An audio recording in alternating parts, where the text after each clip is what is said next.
sides of it right. Teammates are checking the bag, but we don't need to. Superman is with School football game of the week on WBGN TV. I'm Chris Shovlin. The good doctor of the sidelines, Keith James, will join us in just a couple of moments. But right now, it's my pleasure to introduce you to the newest member of our broadcast crew for the 1999 season, number 73 of the Steelers, Craig Wolfley. Good to have you aboard with us. Thanks so much, Chris. It's great to be here on the opening night of high school football on WBGN TV. It's going to be a great season. We're starting it off with a big banger here tonight in Quad A. It's Butler getting set to tangle with Penn Hills. Butler, it used to be 3 yards in a cloud of dust, but now it's the run and shoot. We've gone completely the other way. We either got the run and shoot, duck and chuck. We'll see what happens. And, of course, Penn Hills, decimated by graduation last year, returns one starter, and that's quarterback Glenn Hood. But he's got a gun, and he can make this team go. This could be really exciting. We've got young kids. We're going to see probably some mistakes, but overall, we're going to see a lot of excitement. Right now, let's call for a doctor. Dr. Sidelines, Keith James. It's all about the tradition, isn't it, guys? The tradition of high school football, the girls marching, the bands playing, the football. I mean, after all, it is Western Pennsylvania, and the WPIAL is chock full of tradition. And WBGN is proud of our tradition as we kick off our 6th season of high school football coverage with our Health America High School Football Game of the Week. And, of course, 6 seasons ago, nobody thought we'd be still around. But we are. Great tradition with the two teams meeting here tonight. You take the Butler Tornado. Their tradition dates back to 1950 when they won their first WPIAL crown. And for the Penn Hills Indians, 75, 76, 77, 78. That's a winning tradition anyone would be proud to share. And these two teams do share a win, and that is in 77 when they were both AAA. They tied in the final. So that's tradition for you. We'll have it all here tonight and all season long on WBGN. Stay with us. And, of course, you want to talk about great tradition. Every Saturday morning after the high school games, what do? You open up the Pittsburgh Post-Gazette. Right now, we're going to open up today's edition. Here's their Scholastic sports editor, Mike White, to give you an insight on tonight's ball game and, of course, the rest of the WPIAL. Well, Chris, these are two of the larger schools in the WPIAL, Butler and Penn Hills, and in fact, Butler is the largest school in terms of enrollment. But while the two schools are similar in size, they are very different in terms of style on the football field. Butler, they will throw tonight. They will throw often. Coach Mark Farabee has installed a variation of the run and shoot offense this year, and one of the reasons is receiver Matt Tack. He caught 43 passes a year ago. Now, the run and shoot offense has been pretty successful so far in scrimmages against Connellsville and Woodland Hills. Woodland Hills, they're the #1 ranked WPIAL Quad A team, but Butler had 3 touchdown passes against the Wolverines defense. On the other hand, Penn Hills, they'll line up in that power I and try and run the football down Butler's throat. And just when you think they've run too much, they'll line up and run some more. One of the reasons is halfback Melvin Kirby. He's very talented. Penn Hills also has a pretty good lineman in Howard Randolph, 6'3", 270 pounds, a senior. He's getting some Division I college interest. And one other player to watch for Penn Hills, linebacker Eric Mejia. He's not real big, but he gets results. He was one of the few juniors on the first team All-Quad East Conference team last year. Now, around the rest of the WPIAL, this is the final season of this century for high school football. And there are some historical moments on the horizon. Greensburg-Salem needs only 1 win to reach 600 in their school history. There is only one other team in Western Pennsylvania that has won 600 games. That is Newcastle. They have 629 wins. And then there's Mike Vernillo, the halfback at Fort Cherry. He needs only 929 yards to become the WPIAL's all-time leading rusher. And the way Vernillo goes, he could have that mark by mid-season. Now, don't forget, you can read about this game and all the games in the WPIAL and City League in Saturday's Post-Gazette. Now, back to Chris.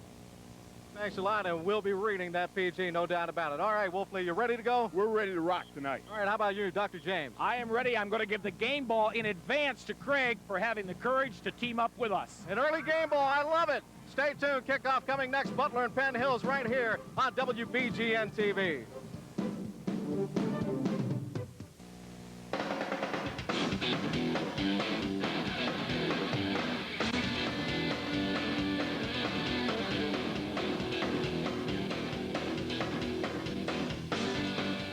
Are you interested in hosting your own talk show?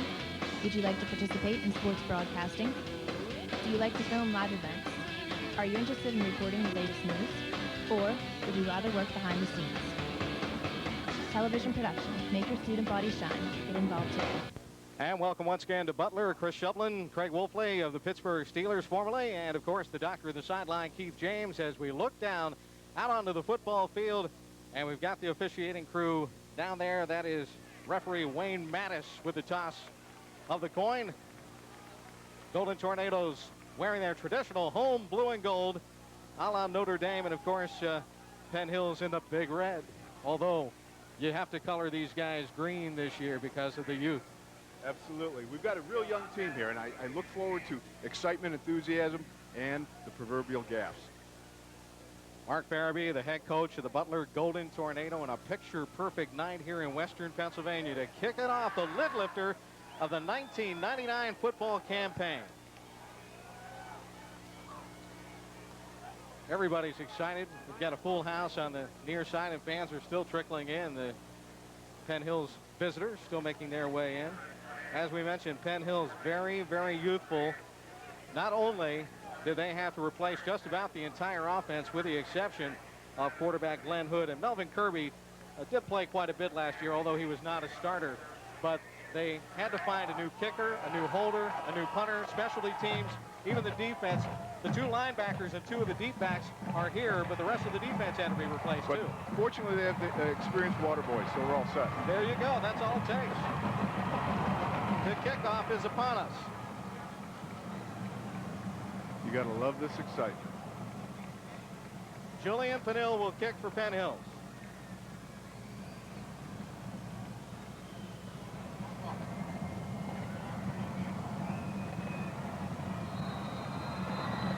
And we are ready to go. Short kick to the near side. Get on it. Butler will let it bounce. That's dangerous. A free ball down there, but finally covering it up was Brian Albert. And the Golden Tornado will have pretty good field position, Craig, to start the action right at their own 31-yard line. Great play by that young man getting up, getting on the ball, because that's a free ball, loose ball for anybody. Right at the 30, first down and 10. Penn Hills goes to the defensive side, and Butler, as we told you during the pregame show, has gone to the run and shoot. They will go 4 and 5 wide at certain times. And right away, they go to a trips right formation with a wide out left.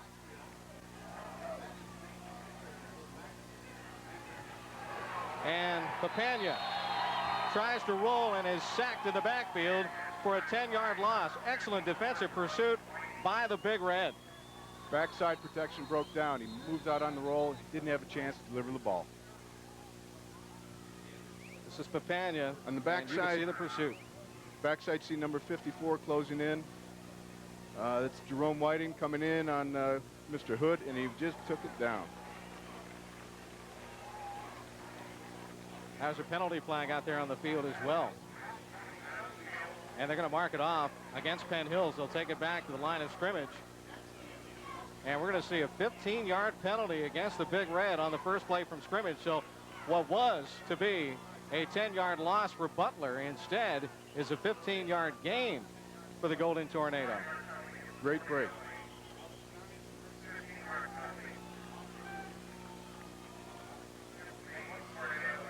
That's one where the coach goes, oh, okay, we're all right now. So now the Golden Tornado will send John McGee out to the left side. A triple set to the right. We've got Pete Broff. Matt Tack has been their leading receiver through the scrimmages during the summertime. See Maker and Mitchell in the backfield from time to time. Here's a quick out to the right, and it's caught. And Butler's able to go to find a yard perhaps, and that is all as Penn Hills was able to come after them in pursuit quickly.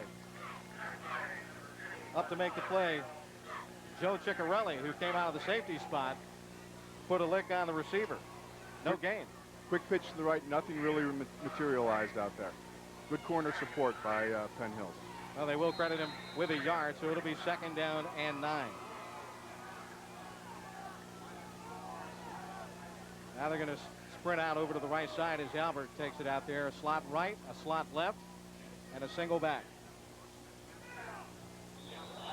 And now we've got one of the Big Red jumping off sides here, so we'll see another flag down. 2nd one of the game. Talk about jitters.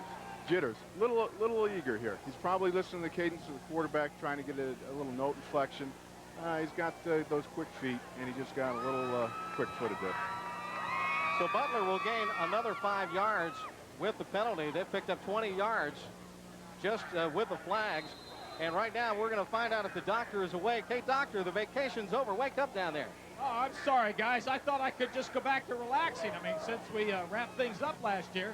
You mean I have to do more work? I'm afraid you do. All right, well, let me take another sip. Get the clipboard. Here we go. Papania to throw downfield. It is incomplete, broken up by the Big Red. And a good defensive play that time out of the secondary. That's Melvin Kirby, one of the corners. Now, you're going to see Melvin Kirby just make a great play on this. He covers the receiver, comes in, and steps in timely fashion, breaks up the play. It brings up 3rd down and 4 for Butler.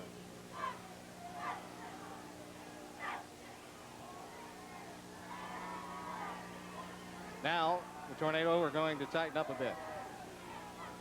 Still, they've got receivers stacked to the left in a triangle. Papania is going to drop back and look. Tack is there at the 40. Caught, and a 1st down for the Golden Tornado of Butler at the Penn Hills 38-yard line. Justin Papania makes a great throw. He's rolling to his left, has to get his body turned around, gets his shoulders turned in the throw, delivers a great throw out there, great pitch and catch, and we got a 1st down. Got a 1st down, but it's a little questionable according to some of the Butler rooters. Here on the 40, they're yelling for a face mask on that play, Craig. Well, anybody can find a face mask. Antonio Depends on where Williams. you're at. Antonio Williams in on the tackle that time. Now Papania will send Tack out to the sideline. Play fake or no, he will hand off. And not much room, if any, at all, as Butler will lose a yard on the straight give. And that was Nathan Mitchell trying to run the football. Straight dive play, tried a quick trap, and it was roughly what you would refer to as a team meeting there. Let's get out of the sidelines again. Doc. One of the great things about being so close to coming off vacation, you get the great vacation shirts left over. What do you think? Huh? Where were you on vacation? Oh, I can't tell you that. I think you found that in one of the discount stores in the Strip District. I'm not sure. Long pass downfield. May have been picked by Kirby. No. Get a flag. There is a flag down at the 10-yard line. Right in front of me, guys. There's a flag. That's going to be on that defense. Melvin Kirby trying to plead his case that he was going after the football. If you watch Melvin Kirby one-on-one, he's got the inside. Toss comes down. Right now, he's looking back, but he's pushing with that left hand. That left hand got him into trouble. And the referee was standing right there.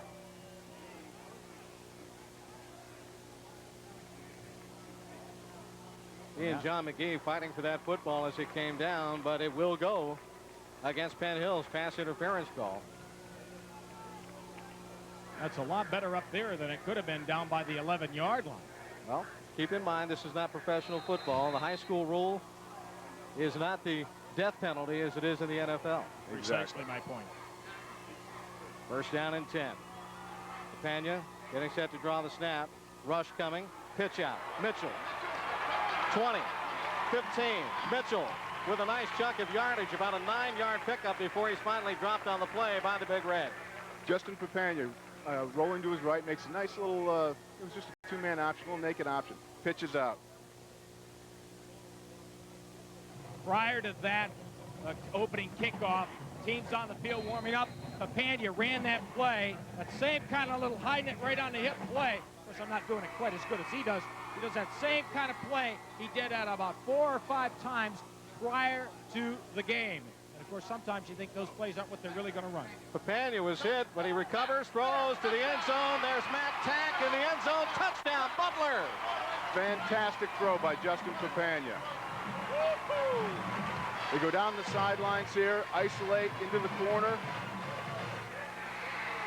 You actually had the free safety rotating over, but he beat the free safety there, dropped it in. What a feathery touch. Beautiful touch by Justin Papania. Talk about that run and shoot. Craig Wolfley, what do you think of this for high school? It's the run and shoot, not the duck and chuck right yet.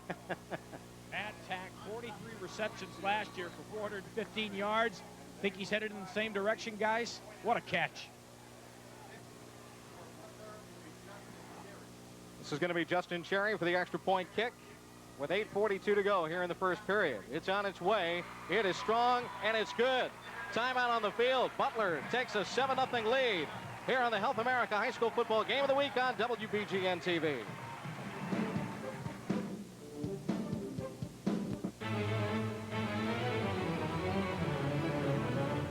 Welcome to the Butler Senior High School, home of the Golden Tornado. Currently, 1,300 students attend Butler High School along with 70 faculty members. The teaching and class atmosphere is productive and enjoyable. Butler's sports program is one of the best in the state. The great coaches and equipment make Butler the place for the student athlete. Butler High School, a great start to a great future. 8:42 to go, first period of play. Justin Papania lets loose on the run and shoot offense. The 14-yard touchdown pass to Matt Tack, and it was bombs away. Butler takes a 7-0 lead over Penn Hills early in this ball game, and Butler really stating a point right here and now that they are going up top, and they're going to do it when they want to. They showed what the run and shoot's all about. They got out there. They're playing some wide splits on the offensive line. They're really trying to move the quarterback around. Justin Papania has shown not just an arm, but a feathery touch. He's dropping them in nice places. He's reading the coverage well, making the throw. Guys, the group that's really in the game now, the Butler marching band. Look at them. They just played the music. Dun, dun, dun, dun, dun, dun, dun, dun. There's an element going for him right now. You know, I can't get over that shirt he's wearing. Neither can I. Did he realize it's a family show? Hey, you won't lose me on the sidelines tonight, will you? I don't think so. You're the only one who has one of those on. I can guarantee that. Maybe in the whole Butler County area. Even though you might want to lose me on the sidelines. Well, you know, that's... I hope you didn't pay for that shirt, Keith. Justin Cherry will kick for the Golden Tornado of Butler. They have a 7-0 lead on the touchdown 14-yard catch from Justin Papania. Here's the kick, line driver. Right to me. And Penn Hills is going to watch it go in front of the good doctor at about the 17-yard line where the penalty flag comes down. Okay. Bigger ref. I found a football over here. Okay.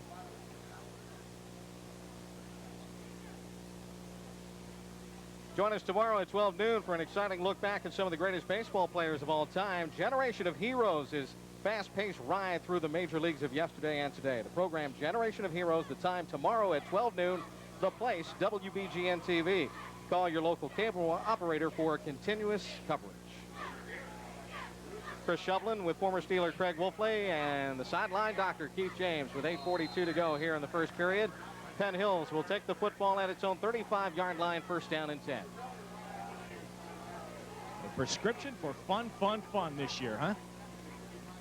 Glenn Hood gives off. They're going to run the football, and that's what Penn Hills is famous for, and they've stuck with tradition as Kirby will take it up over the 42. A nice 7-yard pickup. Nice little off tackle. They bring the H back into motion. You see him lead the way, power isolation. Kirby follows Dan Castleberry. Nice little gain.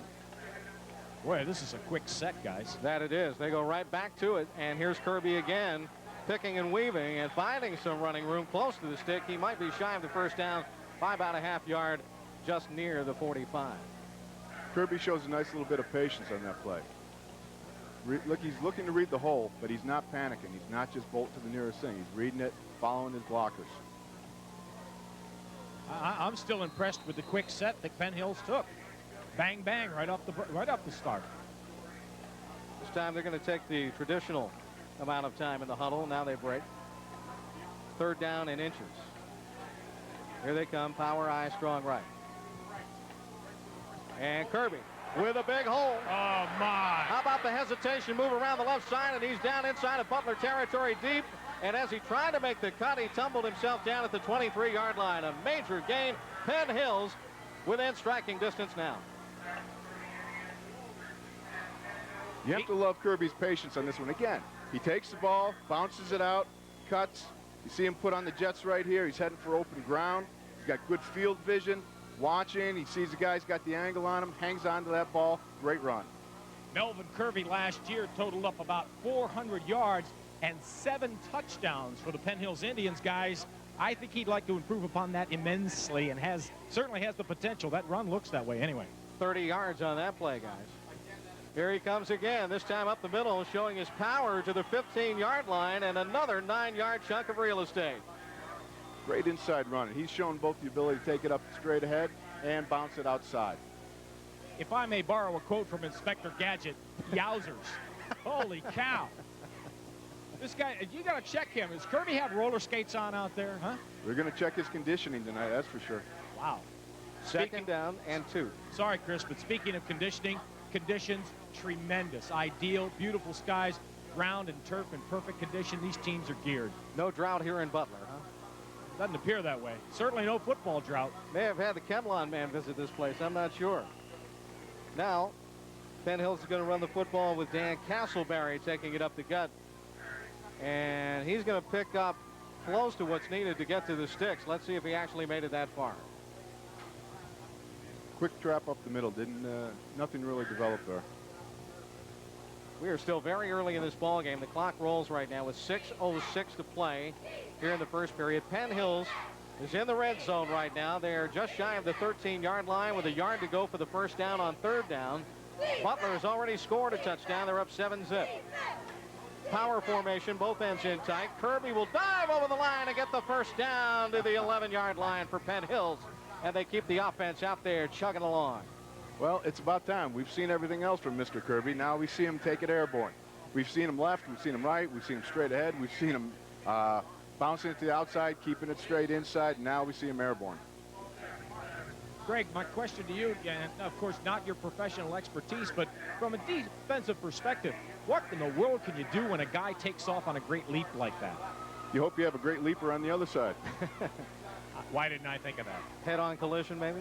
That's why they pay me the big bucks. Ah, boy. Oh, that's where all our money went, huh?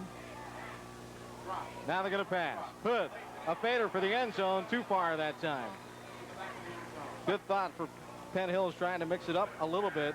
Joe Ciccarelli couldn't run under that one. It was beyond the flag, or the pylon, I should say, deep in the left end zone.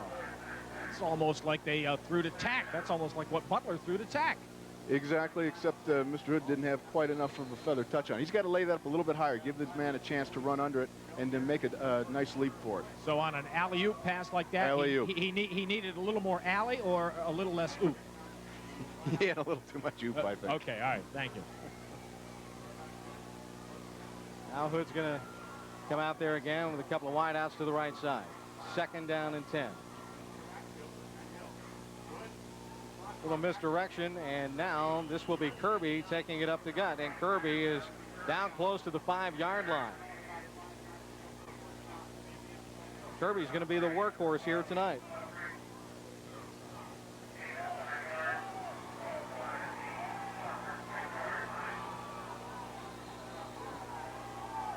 It is 3rd down and less than 5 yards to go for the first down. They need to go to the 2-yard line to get that.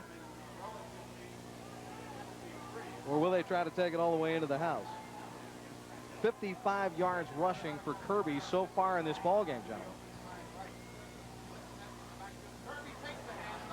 And now Kirby will run it down to the left side. He's going to have the first down, and he's not in for the touchdown. But he will get down there close. It's going to be 1st down and goal for Penn Hills. 4:26 to go. We're in the first period of play. It is 1st down and goal for Penn Hills. They are at the Butler 1, actually inside, wouldn't you say, Doc? Guys, this is how far Penn Hills has to go for pay dirt. From here to here. That's it. Let's see if they get it. Quarterback keeper, Hood, in for the touchdown for Penn Hills. No, And we are a point away from a tie ball game here, Craig. nothing fancy about that one. He just tucked it away, just followed the center and guard. That's all it takes. We see Hood get run into straight up the gut, but he was already in there. Jared Maker tried to put the pop on him, but it was too late. 4:09 to go. Penn Hills will kick for the point.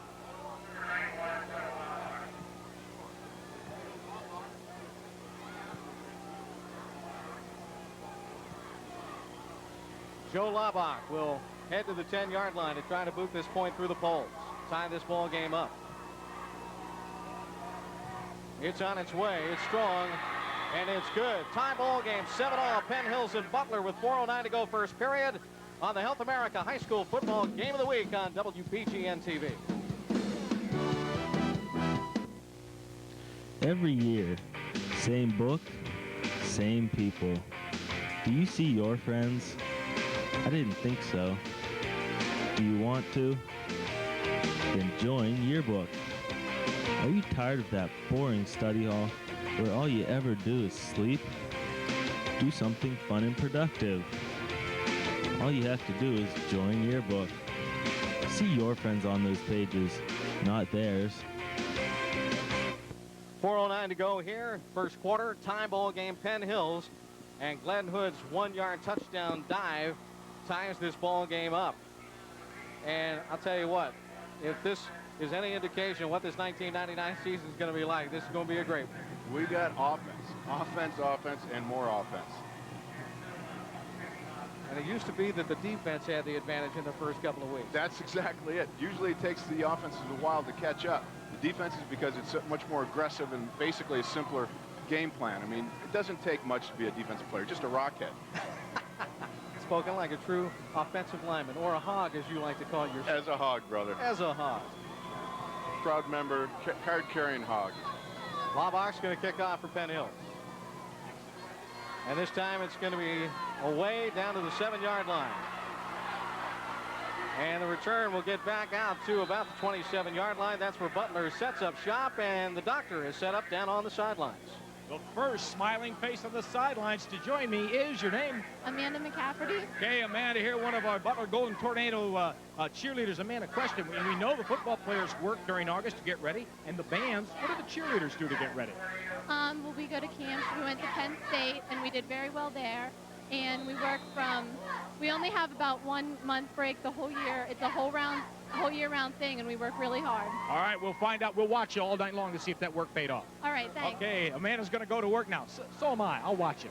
Tight trips right, and a wide out McGee to the left. Papania's going to roll right, throw against his body, looking for tack at the 30 on the crossing pattern, but it's incomplete. Dangerous. Throw him back across the field as you're rolling right. It's one of those plays where the coaches go, no, don't. If it's complete pass, they go yes, and if it's not, they go, don't ever do that again. Got a feeling that Papania looks for tack first before he looks anywhere else, because he undoubtedly is his favorite receiver. All the balls that he caught last year, plus in the scrimmages this year so far. Exactly. They have that special chemistry going right now. Now they're going to go slots left and right, 4 wides. Motion by tack to the left. Papania with a quick pass out left into the backfield. Tack's able to slip tacklers and move the ball up to the 32-yard line on the Butler sidelines. Nice run after the catch by Matt Tack. Matt takes a little toss-up to go in motion, and they try to isolate. Does a beautiful job of getting the man to overrun. Breaks a couple tackles, moves upfield. Nice play by Matt Tack. Antonio Williams had him slip right out of his hands, but he recovered to help make the tackle on the play. A gain of 5 for Butler, a short 5. It'll be third down, a little more than that. Nathan Mitchell is the single setback. 3 receivers tight right. Papania with a pitch. Mitchell with an opening around the left side, and he's able to get the first down for Butler, and yardage up to the 43. Nice little option coming into the short side of the field. Good pitch out to Mitchell. Makes a man miss. There we go. Puts his head down. Earns his keep there. That's beautiful play by a fullback. Mike Dolman finally finished him off, but it's a first down for the Golden Tornado of Butler. Now they're going to send that triangular-shaped triple set out a little further from the formation. Papania's going to drop back. He's going to throw long. And it's intended for Albert on the right sideline, but incomplete over his head. And Albert kind of got spinned around. We're in the first quarter, believe it or not, 7-7, a wild affair, offensive affair so far here tonight at Butler between the Big Red of Penn Hills and the Golden Tornado. In 6 years on WBGN, I don't believe we've had a wilder first quarter with this much scoring. Usually teams in this kind of a contest are kind of cautious. Not so tonight. Quick pass down the left sideline is caught by McGee, and close to the first down. It looks like he'll have it for the Butler Golden Tornado at Penn Hills 46. You know, it's really surprising this early in the season to see these young guys out here competing, and they're keeping their head about them. They look for the yardsticks. They're making first downs. They don't run those patterns short that drives coaches crazy. Nice job by the young man. Craig, I want to underline a point you just made. They look for the yardsticks. After he had made that catch, McGee was looking to see where he was as he turned to make sure he was going to get to that stick, and he did. 4 wides. Papania getting set to snap, and it might have been a procedures penalty. We saw some juking and weaving there on the field. And now with the penalty, we have a timeout on the field. 3:06 to go first period. 7-7 ball game, Penn Hills and Butler.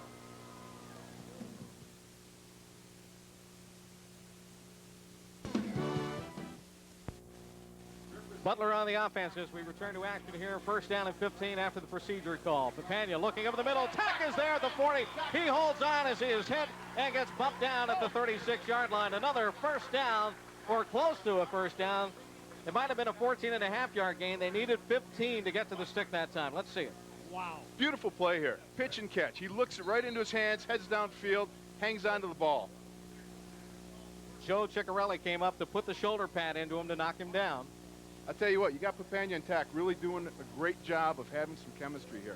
They're looking for each other, they're making contact, they're reading the defense. The coverage is it's there. It's not that they're not there, but the guy is finding them and getting the ball to them. Doctor, I'm telling you, you're going to need an air traffic controller to watch this game tonight. We're clearing, we're going to put runway lights in later. There's the measurement. Look at that. First down by a nose, literally, by 2 bumps on the pigskin. First down. A 15-yard pickup on that pass play. 2:37 to play. First quarter, 7-7, and Butler moving it through the air with their run-and-shoot offense. Would you call this thing earlier the Chuck and Duck? That's an insult. I haven't seen Justin have to do any ducking at all, actually. No. Not the way they're running it, the way the execution's going. Oh, the execution has been flawless thus far. This is Tack out in motion out of that triangle trips. And Papania, strong rush this time. He's going to jump and throw. He's picked off, and there's a lane down the left side. Penn Hills is going to get a touchdown. He could go all the way. Brian Johnson did go all the way, and Penn Hills shuts down the air game, at least for the moment. Brian Johnson makes a great play. He reads. One of the problems Justin's having now is that he's focusing too much in one area. He's got to spread his vision around. He gets focused. Linebacker sitting back there reading it. He jumps in front, makes the play. 70 yards. Great play. But I saw a penalty flag down on the field. What's that all about? Uh-oh. We're taking a look at Brian Johnson flying down that left sideline, but they're going to pick it back up. No flag. That's a little help. It keeps possession for Penn Hills. Brian Johnson, the senior, stepped in front. Man, I'll tell you what, used his size and his speed, and he has speed, guys. You can see right now, Justin's looking at him all the way. Rockets, huh? He steps right in front. Brian sees it, makes a great break on the ball. He reads the quarterback's eyes, shoots in front, and takes it coast to coast.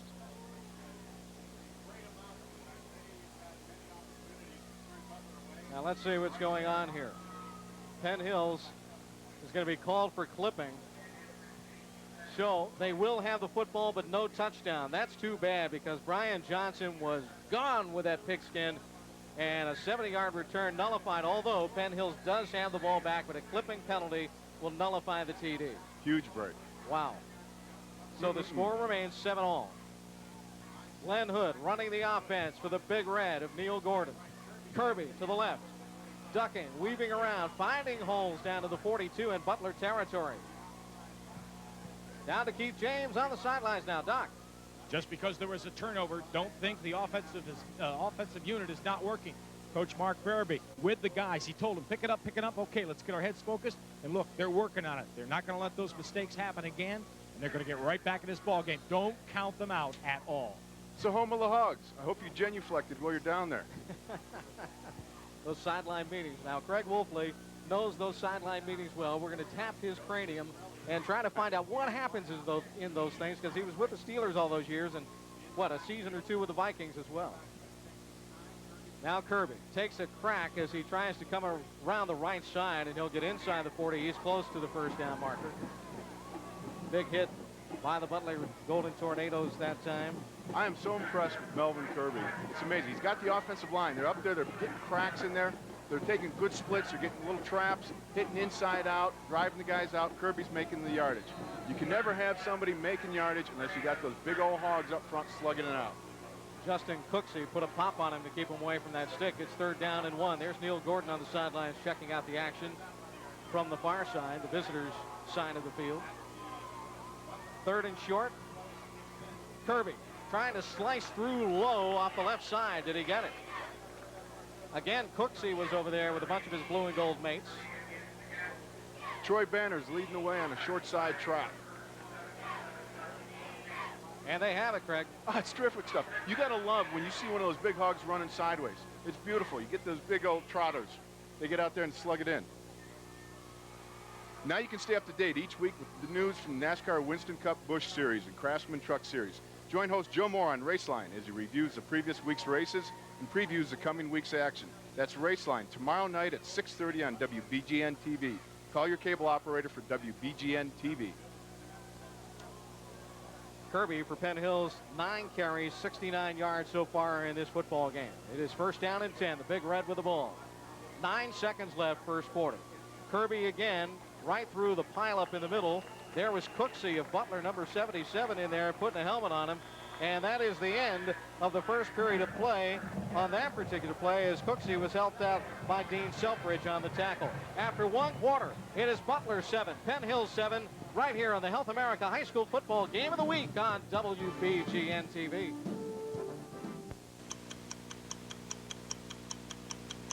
Are you bored out of your mind and need something to do? Then run out and support Butler Sports.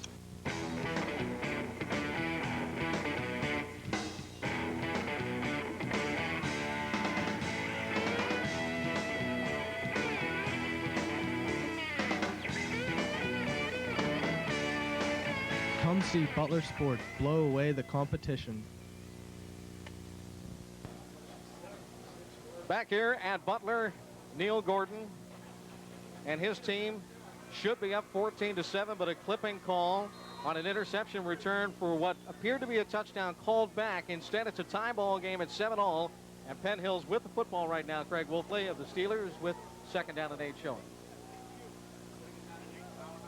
Here's a pitch, Kirby to the right with a power sweep, and Kirby Nobody's shot there. down.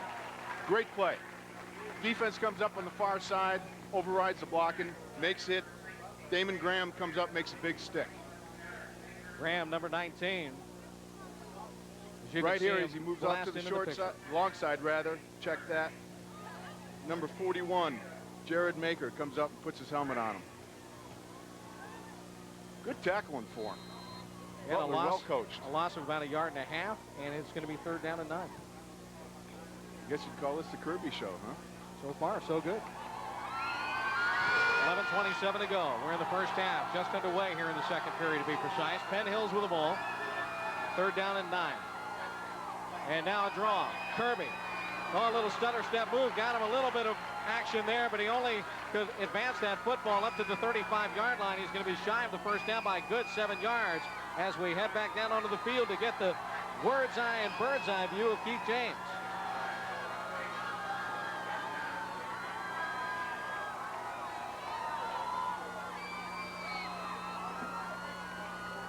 Well, I think the doctor might be napping again. You know, we had to wake him up to get ready for the football season. He's the only guy I know on the planet who hibernates during the summer so he can be ready for the fall.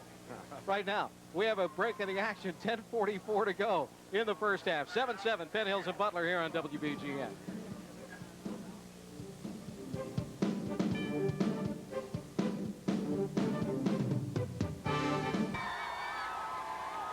Get him going in the stands down there. 7-7 score. Penn Hills, look at this. They're going for it on 4th down and 7. From the Butler 35-yard line. Glenn Hood, long count. He wants to throw. He's chased. Can he get rid of it? Yes, he does. It's a wobbly throw, but it's caught by Johnson at the 18-yard line and a first down. And how about the glue hands of Brian Johnson? This is the guy who had the pick on Papania earlier in the ball game, but now on the offensive side, he makes the big catch of the night so far. On a wing and a prayer, he's rolling to the left. He throws back across the body. I don't even know how I got enough to get it up there. It was almost a jump fly, but boy, What a great catch. Good coverage by John McGee, but he wasn't able to stop him. McGee and Damon Graham teamed up to make the stop finally. But Johnson, Ryan Johnson of Penn Hills, keeps his team alive on a 4th down and 7 play. Now it's 1st down and 10. The ball at the Butler 17-yard line. Glenn Hood turns and gives. Mitchell, nothing left. Or I should say Kirby, nothing left, so he cuts it back up the middle. He may have fumbled the football. Let's say they're going to say he was down. He was down on the play. Fortunately for him. There were a lot of blue shirts around. Oh, yeah, there's a lot of blue shirts there. You can see, there's Kirby taking it. Jared Maker, now he made the hit. Stepped up in there nice on a trap play. Trying to spin him around and may have ripped the ball out there, but they're going to say that Kirby was able to cover. Again, you see the well-coached defense of Butler. The guys are reaching in, trying to make plays, pulling the, banging at the ball, trying to pull it out of their hands. Excellent play. Gerald Horsley goes out wide to the right side. And Ciccarelli is to the left. Hood with a pro set offense. Butler showing blitz, draw play. Kirby inside the 15 to the 13-yard line. And a pickup of about 4 or 5 more. I thought that was going to develop even more. You see some of the big guys up front, number 53, Troy Branner, Rick McMahon, Dorian Beard. They're moving some of the blue shirts out of there. I thought they'd get more out of that one. A little surprised. Scott Carr making the stop on the play for the Golden Tornado. We're at the 9-minute mark of the first half. It's 7-7, but Penn Hills is threatening. And one thing about this Penn Hills offense, not only did they shut down Butler with that interception, but they've been able to run pretty much the time off the end of the first quarter, and now here into the second period of play, they've held on to the ball. Chris, they've done a great job of ball control. The other team can't score if you have it. Ciccarelli to the right side, out wide, split backs, 3rd down and 5. Motion by Kirby to the right. Hood. Chased. What a play. What a play. Oh, Nathan Mitchell crashes from the corner, comes up, makes a big play. Out to the 23-yard line is where Mitchell drops him. And what a play by Nathan Mitchell. He's got all this room to cover with this very fleet-footed Glenn Hood, and he makes the play. If he don't make the play, he goes for a ways. Great play by Nathan Mitchell. And that was just mano a mano. Mano a mano. Just like the Duke, right? John Wayne and Clint Eastwood. Mano a mano. As far as the Butler fans are concerned here in the stands, it was the Duke making the tackle. How about it? Man, are they pumped. Can you hear the thunder? That's the Golden Tornado roaring as they pound the stands with their feet. Look at this, Keith, though. Penn Hills will go on 4th and long. Hood throws. Man in the end zone. Ciccarelli. Touchdown, Penn Hills. Fantastic. Wow. Unbelievable. Penn Hills must have the worst punt team going, or they just got a great 4th down play. Joe Ciccarelli hauling in that pass in the right corner of the end zone, and Hood made it look pretty, didn't he? You know what? He's looking over the field. He looks off the corner. You can see how the corner reacted back. Number 18. I don't have that number right there. Actually, that was 19, yeah, 19 David actually, Graham. yes. But he got froze by the look. Great play. 23-yard touchdown pass. Laubach's going to kick the point. It's up, and it's no good. Off to the left. No good. So Penn Hills takes the lead here, 13-7, their first lead of the ball game. 7:31 to go. We'll be back in a moment.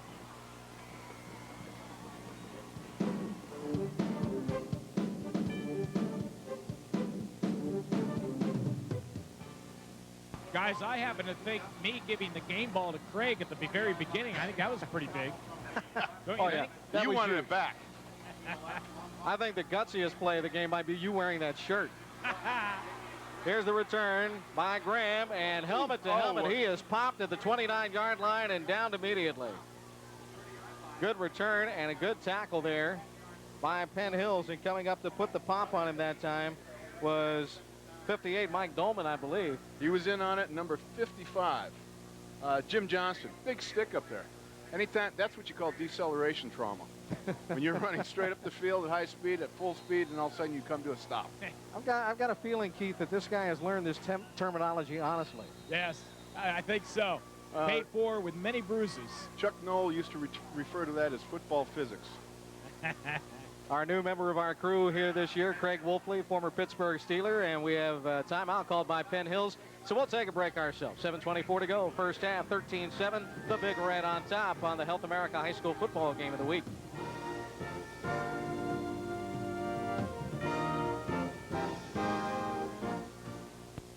Extra, extra, read all about it. Or better yet, write all about it. If you'd like to be a reporter, photographer, and editor, then join the BHS newspaper. With a new room and facilities, write your ideas, interviews, and stories. Read the hard copy or webpage. Perhaps even in the future have accredited elective in journalism. Don't miss your chance to have your name on the front page. Express your opinions to your peers. This is your chance. Traditionally, two teams that used to grind it out against their opponents on the ground. Both of them have gone up top here tonight. Justin Papena, quarterback of Butler, back out on the field with his offense. Already has thrown for 60 yards. He is 6 of 9 passing. And this time he's going to pitch into the backfield. And this is Joe Maker trying to turn it around the left end. Penn Hill says the ball's loose and it is theirs, but the officials say nope, Butler still has it at the 35 with a gain of 5 yards on that play. Ground can cause a fumble. Gentlemen, it does look to me as though Penn Hills is doing some nice adjustment to the run and shoot. Ball came out late. It's one that excites the crowd, but gives a heart attack to the coach, but that's about it. Second down, 5. Papena getting set to draw the snap. He's got receivers to the right doubled, and that is Tack going in motion left. Now the handoff will go to Joe Maker, but there's nothing up the middle there. That's the first time Butler's run 2 plays in a row on the ground. That's a quick stop right there. And a loss. I'll go back to Keith's point. What about Penn Hills playing the run and shoot? Are they doing anything special on defense, as Keith suggests? Well, what they've got to do is a lot of motion. You've got motion. They're spreading the guys out. Guys have to cover more territory, and that makes everybody nervous. Third down and about 7. They bring the triple set to the right. Little motion on the front line that time, and one of the Penn Hills Big Red comes across. That's Mike Dolman, who did a little dance step on that left end spot. I think that's one of the plays you used to see Greg Lloyd. Greg Lloyd would do. He had that hair trigger. He was always listening to the quarterback's inflection. And you find this, quarterbacks, when they see somebody like that who reacts to the voice, they're going to do it again. You know, these are two quarterbacks that will change up during the ball game. These are high school kids, and I'm talking about Papena and Hood, but these guys are well-schooled quarterbacks. They will change the cadence from time to time, and Papena has the ability to call audibles when he wants to. Third down and 2 after the penalty. Papena's pass knocked down on the play. Again, Dolman leaps high and bats that ball into the grass. Unbelievable. Comes up high, gets those hands up. You see, even the Rockheads are coached well. See, he jumps up in the air, he gets a little air. The back didn't get the cut block. Now you see on number 45, Joe Maker. When he comes at him, he's got to gore him. He's got to stick his helmet right in there, bring his hands down. Give him a reason to bring his hands down. Yeah, put it he that actually way. helped him elevate a little bit. Yeah, exactly. Yep. Kind of popped him up a little bit. Butler will punt on 4th and 2. Or will they?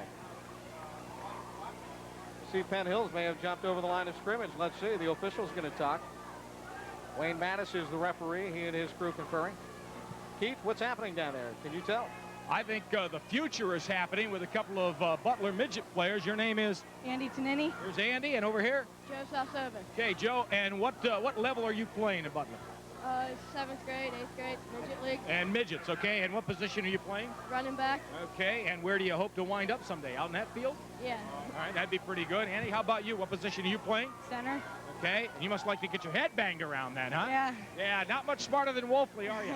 Not really. All right, there you go, Wolfley. They're young. You're young. They still have some lessons to learn, but they're the future of Butler and football in Western Pennsylvania. Hogs are well represented. Well, the officials have picked up the flag. And they're still holding up action here as we've got one of the Zebras talking with the coaching staff of Butler, trying to explain what's happening out there. Mark Farabee, their head coach. Now Maker is going to get the snap and punt this football away. Good snap, strong rush, and he undercuts it a bit. It will bounce, and the Tornado will down it as they will spot that ball dead at about the 22-yard line, and that's where Penn Hills will take over. Don't miss next week's South America High School Game of the Week as the Indians from North Hills travel to Upper St. Clair to take on the Panthers. That's North Hills at Upper St. Clair next Friday night at 10 on WBGN TV. Call your cable operator for WBGN TV. Demand WBGN TV. Officially, that ball down at the 32-yard line where it was touched first by Dean Selfridge. And with 5:27 to play here in the first half, it is Penn Hills 13, Butler 7 here in this Quad A showdown. Still got offense, Chris. That they do. Hood has a touchdown run of a yard and a 23-yard pass play to Joe Ciccarelli that has connected big time for Penn Hills for their 2 TDs. Tack called in a 14-yard pass from Papania for Butler. And now Bumble on the play. The ball is loose, and Butler will have it back at the 26-yard line. Number 41, Jared Maker, gets in, recovers the ball. Great play, Jared. This guy's got a nose for the ball. Right in front of me. Talk about the defensive line zooming in and popping and making things happen. I'm not so sure the handoff was clean, but right in front of me at the 26-yard line, it was contact. What did you call it, Greg? Football physics, and the football could not occupy the space that it once had. Henceforth, it now occupies the space in the hands of the Butler Golden Tornado. Turnover. Aaron Pinto was the man who actually did recover that football. They tried to get it to Castleberry, and the exchange wasn't a proper one, and now Butler takes over, and they're within striking distance now from the 27-yard line. Here they go on the run and shoot on the grass. Papania takes the snap, drops back, looks, throws downfield, has a man, and it's incomplete at the right side corner of the end zone. Brett Schmidt was the intended receiver on the play and was actually breaking for the ball. Good coverage by the Penn Hills D-backs, but no completion. Terrific play here. Corner, strong safety comes over the top. Free safety, I'm sorry, correct that. Checks that, comes over the top, knocks it away. Terrific inside position by Bush Kellen. Young man made a great play. Also, Craig, Papania had his right foot encircled by one of the Penn Hills defenders as he let the ball loose. Great composure to stay there and complete that pass. Great point, Keith. Or almost complete the pass. Get the pass off. 2nd down and 10. Papania wants to pitch, and this time gets it to Mitchell. He's going to come around the right side of the 20 down to the 16-yard line and spun out of bounds on the near side. Brought out by Brian Johnson of Penn Hills. But it'll be close to another first down. Nathan's looking a little slow getting up. I don't know whether he's tired, whether he got popped. Great job. Brian Johnson comes up, makes the play. Craig, that one was right in front of me, and I have to tell you that Johnson absolutely just grabbed him, threw him right around, and he went down on his helmet. He went kind of right down like that. I think it got a pretty good jolt, and the ball's in here. Maybe just needs a little wind. Yeah, I think that's what they refer to as sod poisoning down there, Keith. I'm sorry. Production assistance for tonight's game is provided.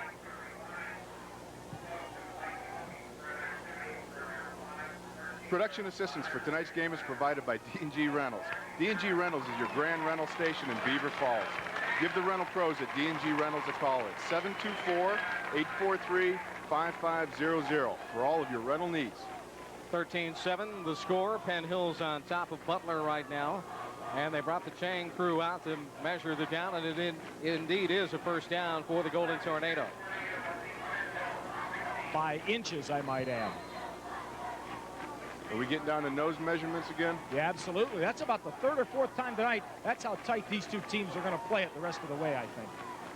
Blue and gold with the ball. Papania drops back to throw. He's going to be trapped and thrown down. Sacked in the backfield. A good defensive play again by the Penn Hills Indians. And coming in to collar him that time was Eric Mejia. Okay. That's one of the guys that Mike White was talking about during the pregame show. One of the premier defensive players in all the Whitfield this year. You guys know what this sound is, don't you? Choo, choo, choo, choo, choo, choo, choo, choo, choo, choo. That's that freight train at 6'2", 225 that's known as Eric Mejia. And I think there are going to be a few quarterbacks and running backs that will get run over by that locomotive this season. A little hard to miss that guy. Oh, my.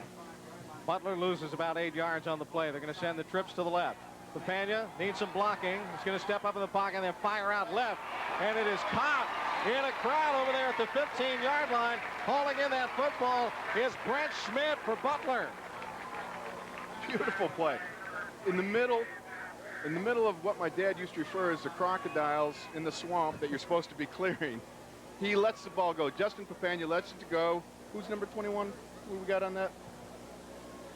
Brett Schmidt. Brett Schmidt. Great catch.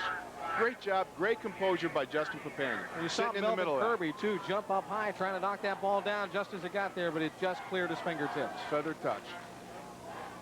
Trips to the right side this time. Wide out left. Papania drops back to pass. Sets, and now he is going to be sacked. And the whistle was blowing, and he was whipped down to the ground, but there will be no flag. Mike Dolman doing his impression of WWF wrestler there.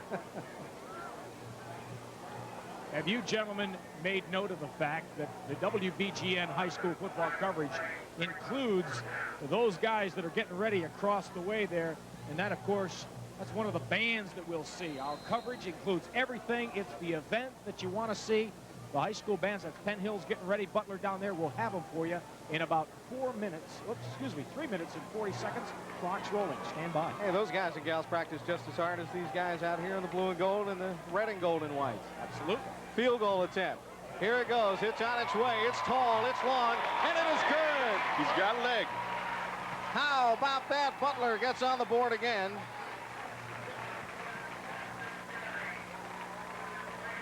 Cherry able to boot that ball through. Justin Cherry with a big field goal with 3:27 to go here in the first half. And Penn Hills leads by a score of 13-10. Later on tonight, we'll be selecting the Wendy's Player of the Game. We'll be looking for that one outstanding player who has excelled in his performance tonight. The Wendy's Player of the Game coming up later on tonight on WBGN TV. Exciting ball game, Craig, as Justin Cherry just knocks one through the uprights, and it's a 13-10 score. Oh, has he got leg? Did you see that? Gary Anderson couldn't have hit that better. That ball went all the way to Lawrence County. Did you get it back, Keith? That's well, not yet. I'm not going to Lawrence County. Not tonight, right, maybe in a couple of weeks. Anyway, yeah. 3:27 to go here in the first half, 13-10. Penn Hills in the lead over Butler, but the Golden Tornado climbing back. That field goal by Cherry. And Cherry will boot it away from the 40, left to right. Here's the kick downfield, picked up by Castleberry. Castleberry will take it back to about the 23-yard line, where he is hit by Spartak Heisey, and it will be a first down for Penn Hills as they have the ball on offense again, up by 3. I think Dan Castleberry was hugging that pigskin a little tighter there. He was the one that put it on the ground earlier, I believe. Craig, on the side of an offense for a team like Butler, any team, in an early season, how much confidence does it give you to know that your kicker can hit the uprights? Oh, it's unbelievable. You have to have confidence in those guys. Those guys have got to show their leg. He got a chance. Beautiful. Backs are tight, and now this is going to be to the first man through, and Penn Hills will run the football now. Damon Grand came up, made a nice stick. That was Alan Frawley running the football, his first carry of the game. He's going to pick up about 7 on that play. Inside of 3 minutes to go.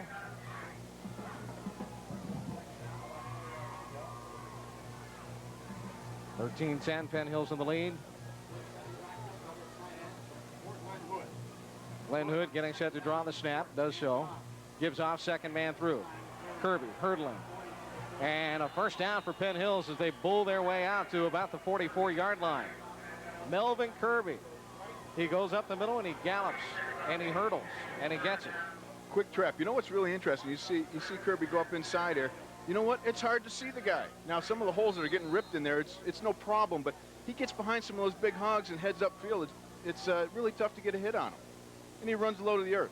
They have him listed 5'9", 188. I've got a feeling maybe a little smaller than that, but the thing is, you know, I remember when Tony Dorsett played not only in pro football, but in college and in high school, everybody said he was so slippery because he was a low runner. He was down there, and you couldn't find him.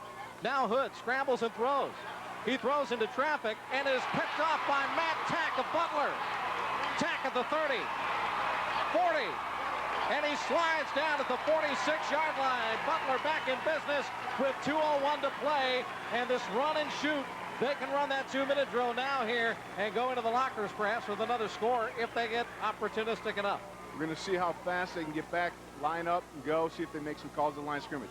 Great play action. He hangs it up too long. You can see how it's kind of like a pop fly. Matt Tack is almost playing center field there. Makes a great catch, heads up field, protects the ball, and I believe if you watch closely, the perpetrator of the throw, Mr. Hood, makes the tackle. Right there. There he is. He's right in on a it. helmet on him. The perpetrator of the throw? Hey, you know, I was reading Reader's Digest. Oh, I thought you were majoring in criminal justice or something there. Up in Syracuse, I wasn't sure. Here we've got a run by Nathan Mitchell, the fullback, and Mitchell able to spin it around that left side for a gain into Penn Hill's territory to the 46-yard line. That means the clock will continue to roll as he stayed in bounds. 1:38 to go, first half. Craig, you gotta help me because I love this stuff. You guys in football have all these great code words, right? Coach Mark Farabee just walked back past me and said to one of the other coaches, make sure to look for the toss to the bunch. What in the world could that mean? In a minute. Okay. Second down, 2. 1:17 to play. Papania drops back to throw. He's going to be wrapped up and tossed down to the turf at the 50-yard line. He didn't have a chance to get that one away at all. And again, good defensive pressure that time by Penn Hills and Mike Dolman, who has been a real terror for Papania so far tonight. Dolman just wrapped him up and put him away. You got to love what Mike Dolman does. Excellent coaching. You can see he gets upfield, gets his hands on the blocker, sheds the blocker, accelerates to the quarterback, puts the hit on him, knocks him down. Timeout with 1:04 to play in the first half, and it's going to be, well, do we have a flag down there on the field? Is that what I see out there? Or are they covering the football? No, there is a penalty flag down. And this is going to be against Butler. Hey, Keith, getting back to the bunch, probably what he's talking about is when you see Butler line up in that formation where they bunch everybody to the right. Yeah. And what they'll do is they're looking for a pass over there. But I love toss to the bunch. It's like, they get this term from unloading produce. All the terms are wonderful. They just pick them up from anywhere. Hey, you know, get the 27 jars of peanut butter. What? I don't know. Maybe I have to change my terminology. Instead of saying trips right, I'll say bunch right. How's that? Bunch right. How's that? Bunch right. Oh, my.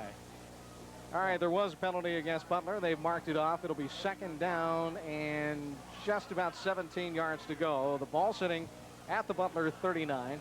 1:07, or check that, now they're putting a couple of seconds extra on the clock. 1:09 to play here in the first half with Penn Hills leading by a trace. That is correct, putting the time back on the clock. The Butler coaches saw it. They signaled to the officials, and they realized the clock did run about an extra 4 or 5 seconds. 4 wide offense now for Butler. Papania drops back, throws right, and it's caught at the 45-yard line and out into Penn Hills territory. Albert makes the grab and a nifty 6-yard gallop past the catch mark, and he will still be shy of the first down, but Butler does have it. They advance it, but a timeout is called by the Golden Tornado. Brian Albert makes a great little play here. He does a nice little button hook right here. Mike Dolman is so close to getting this ball, and it's almost like Justin Papania splits hairs, throwing that ball in between his hands. Great catch. He's been a real amazing young man on the defensive side of this football tonight, Dolman. Mike Dolman is, he's kind of like a rim wrecker, man. He gets in there, he tosses bodies around. You got to love it. He even did the big splash, the big slam, you know, I mean. On the QB, yeah, exactly. I like him and Brian Johnson so far in this ball game on the defensive side. They're really showing a lot of good stuff. I'm expecting a little more to see out of that Eric Mejia. He's hard to miss. You know who's really rooting for Brian Albert besides his mom and dad is his little brother, a year younger, Jonathan. He's out there as an offensive lineman. He's a junior. He'll see a little action tonight, too. Neil Gordon is over there on the far sidelines huddling up his troops. You know, when he took over this program after the legend Andy Urbanek, his first year, they scored 25 points and lost 10 straight games. Yeah, he says he has never forgotten that. They lost everything. Nobody wants to follow a legend. And then I think he went, what, 3-6-1 or something like that, and it's been improving ever since. Improving ever since, and was nationally ranked, and wow, it's all history since. Just ask Cliff Stout or Bubby Brister. Who? Who? You don't want to follow a legend. Third down and about 7. Capania drops back to throw, fires, and Tack makes the catch at the 40. It's a Butler first down. He was tackled inbounds, and the clock will continue to roll. And now a little pushing and shoving out there on the field as Tack went down hard and jumped back up. And that was Antonio Williams who put a lick on him. Butler calls timeout, stops the clock at 39 ticks to go. Again, quick 3-step, 5-step drop. Justin locates this guy. He's looking all the way at Matt. Mike Dolman again is right there getting his hands up. Great catch. You got Matt making a nice catch there, sitting down in front of Antonio Williams. Antonio Williams. Thank you. And a lot of wrestling moves out here tonight. Hey, we're getting to see a little some takedowns. Yeah, we got the big splash, and now we got a couple. This one here, a little whirligig takedown. Best part of that play defensively was keeping him in bounds to run a few more ticks off the clock. You are correct, sir. It makes Butler use that timeout that they did not want to use. They had to, because 20 yards away from me, he's still in bounds. That clock had to roll. Keith, that's a great point.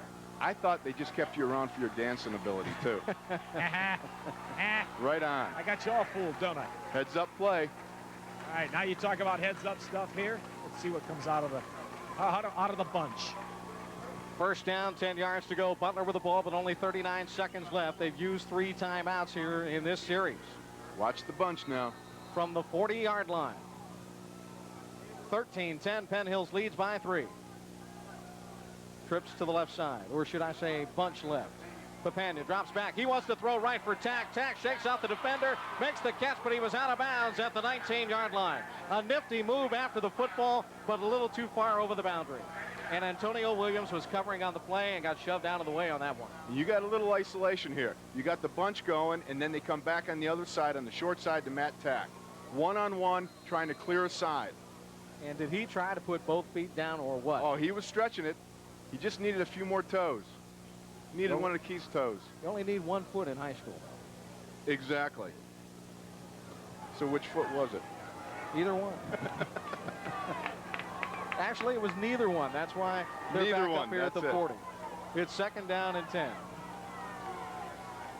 And they've got that group over to the left side again. Uh-oh, Penn Hills jumps off sides. Penn Hills jumps off sides. Ouch. That's going to hurt. Joe Hill got a little too anxious that time.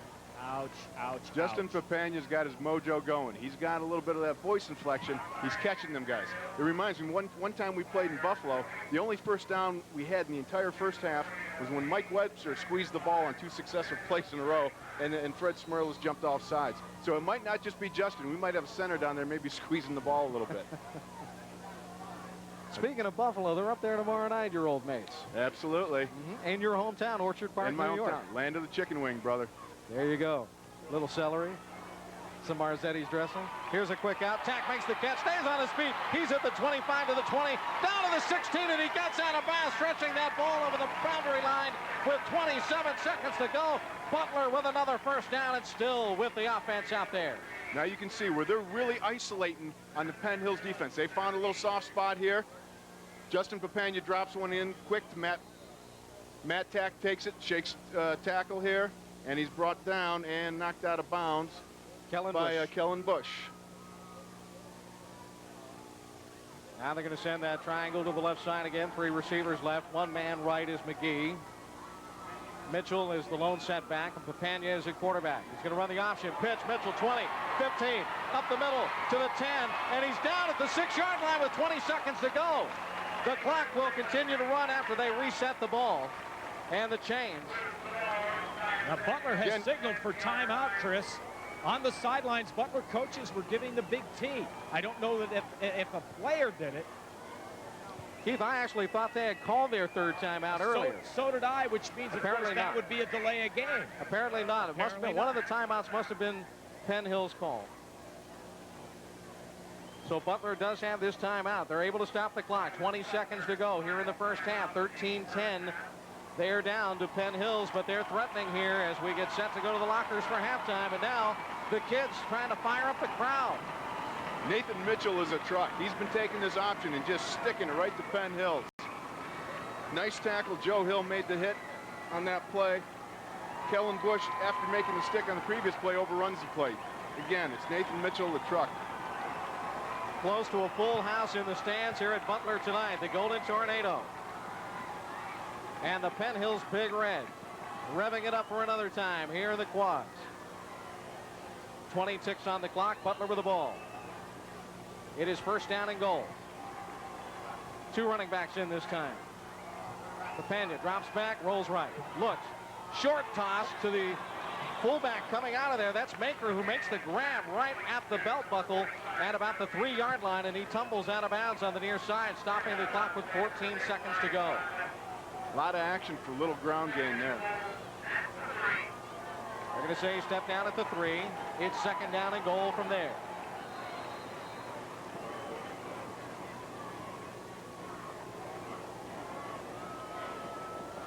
Pena went to the sideline to talk with head coach Mark Farabee to get a play. What will it be?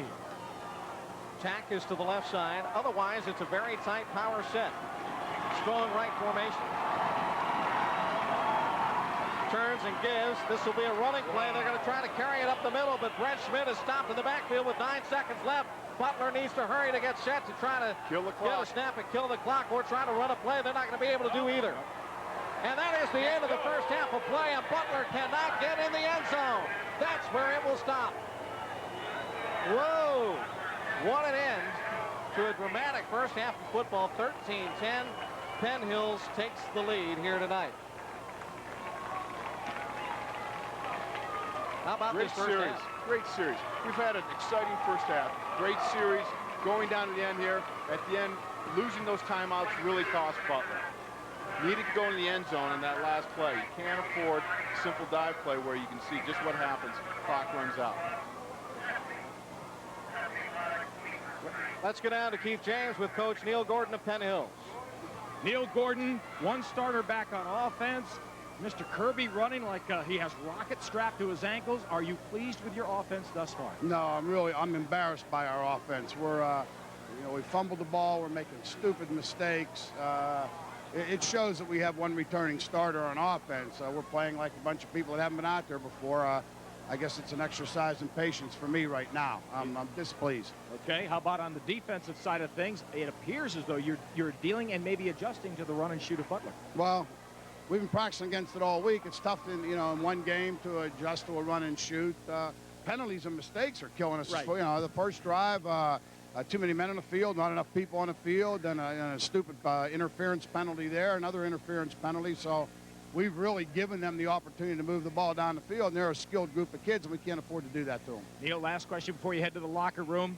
First game, another season, perfect night, fans going crazy, and lots of scoring and stuff happening. Don't you still love it? Oh, yeah. You know what? I told the kids in the locker room, when you don't have that feeling in your stomach, then it's time to get out of the game, and I've had that feeling in my stomach all week, so I'm ready to go. Outstanding. Good luck. We'll see you in the second half and at the end of the game. Neil Gordon, always a class act. He's got some work cut out for him in the second half, guys. And he's going to take it into the locker room and go to that chalkboard. 13-10. His Indians are still in the lead here. They shut Butler down late and keep him off the scoreboard again. We're going to take a timeout. This here's halftime show coming up next right here on the Health America Game of the Week on WBGN TV.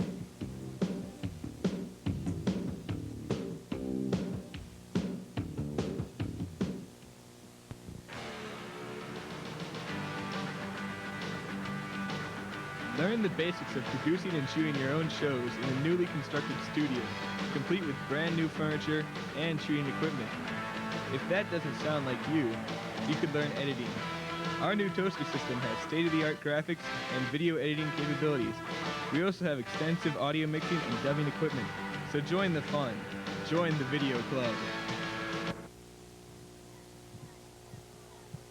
Halftime continues here at Butler Stadium, home of the Golden Tornado. Game 1 of our 6th season on WBGN TV. I'm Dr. Sidelines, Keith James. Chris and Craig taking a break, resting their tonsils as we get ready for the second half of this great contest with Butler trailing Penn Hills by 3 points headed into the third quarter.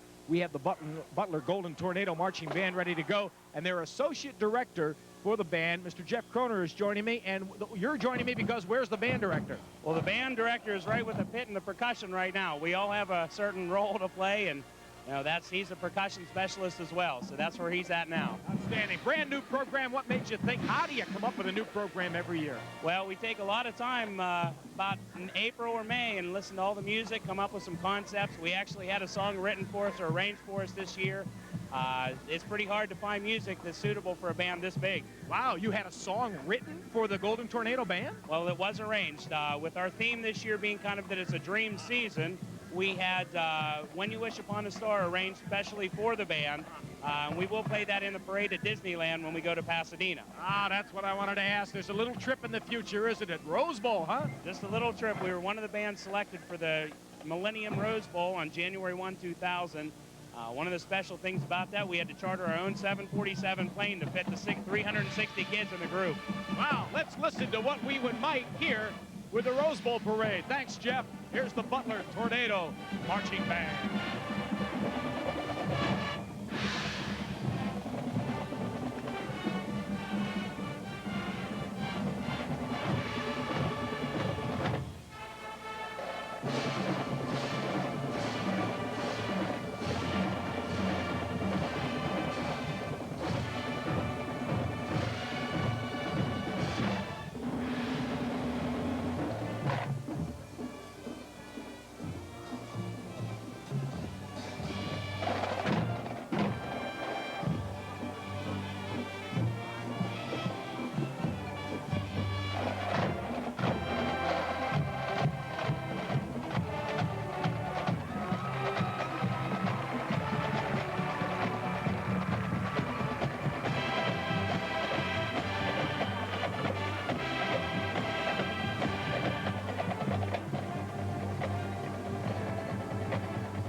Chills up and down my spine from that performance and the response from the moms and dads, friends and neighbors as the Butler Golden Tornado Marching Band is kicking up a storm and playing a little Stones music.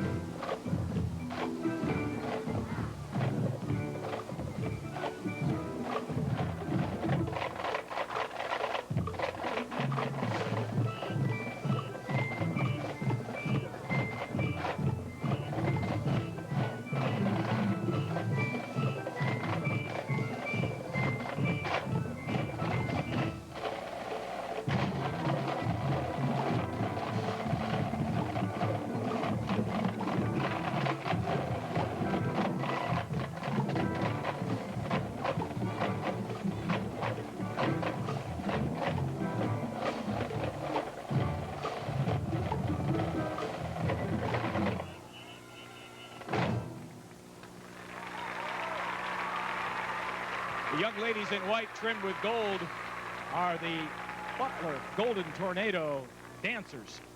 And they do a wonderful job to this hip-hop and music that they've got. Jumping up and down as halftime rolls along on WBGN. Here's more.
As Austin Powers would say, yeah, baby. High stepping stuff. Big dance music with the Butler Golden Tornado Marching Band. Dr. Silence with you as they wrap it up here at halftime. What's your name? Jen Warner. Okay, Jen, what do you have here? Well, Doctor, it's the big letter B for Butler. Of course, it's for Butler, their marching band, Be Good.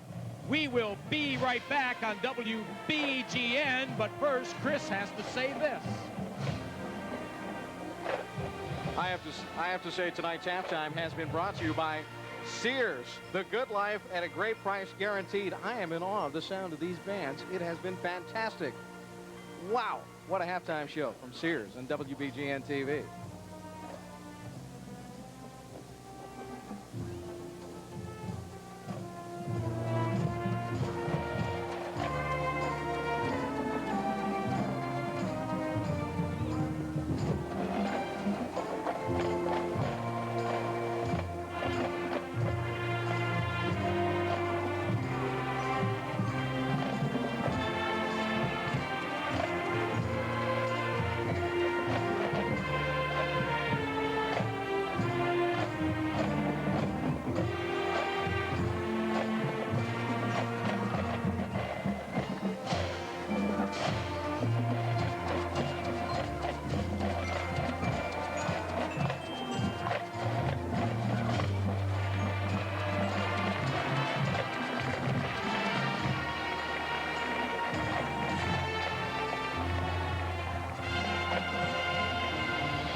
Welcome back to Butler. Chris Shovlin, former Pittsburgh Steeler Craig Wolfley, and the doctor of the sidelines, Keith James, with you here. It's halftime, 13-10.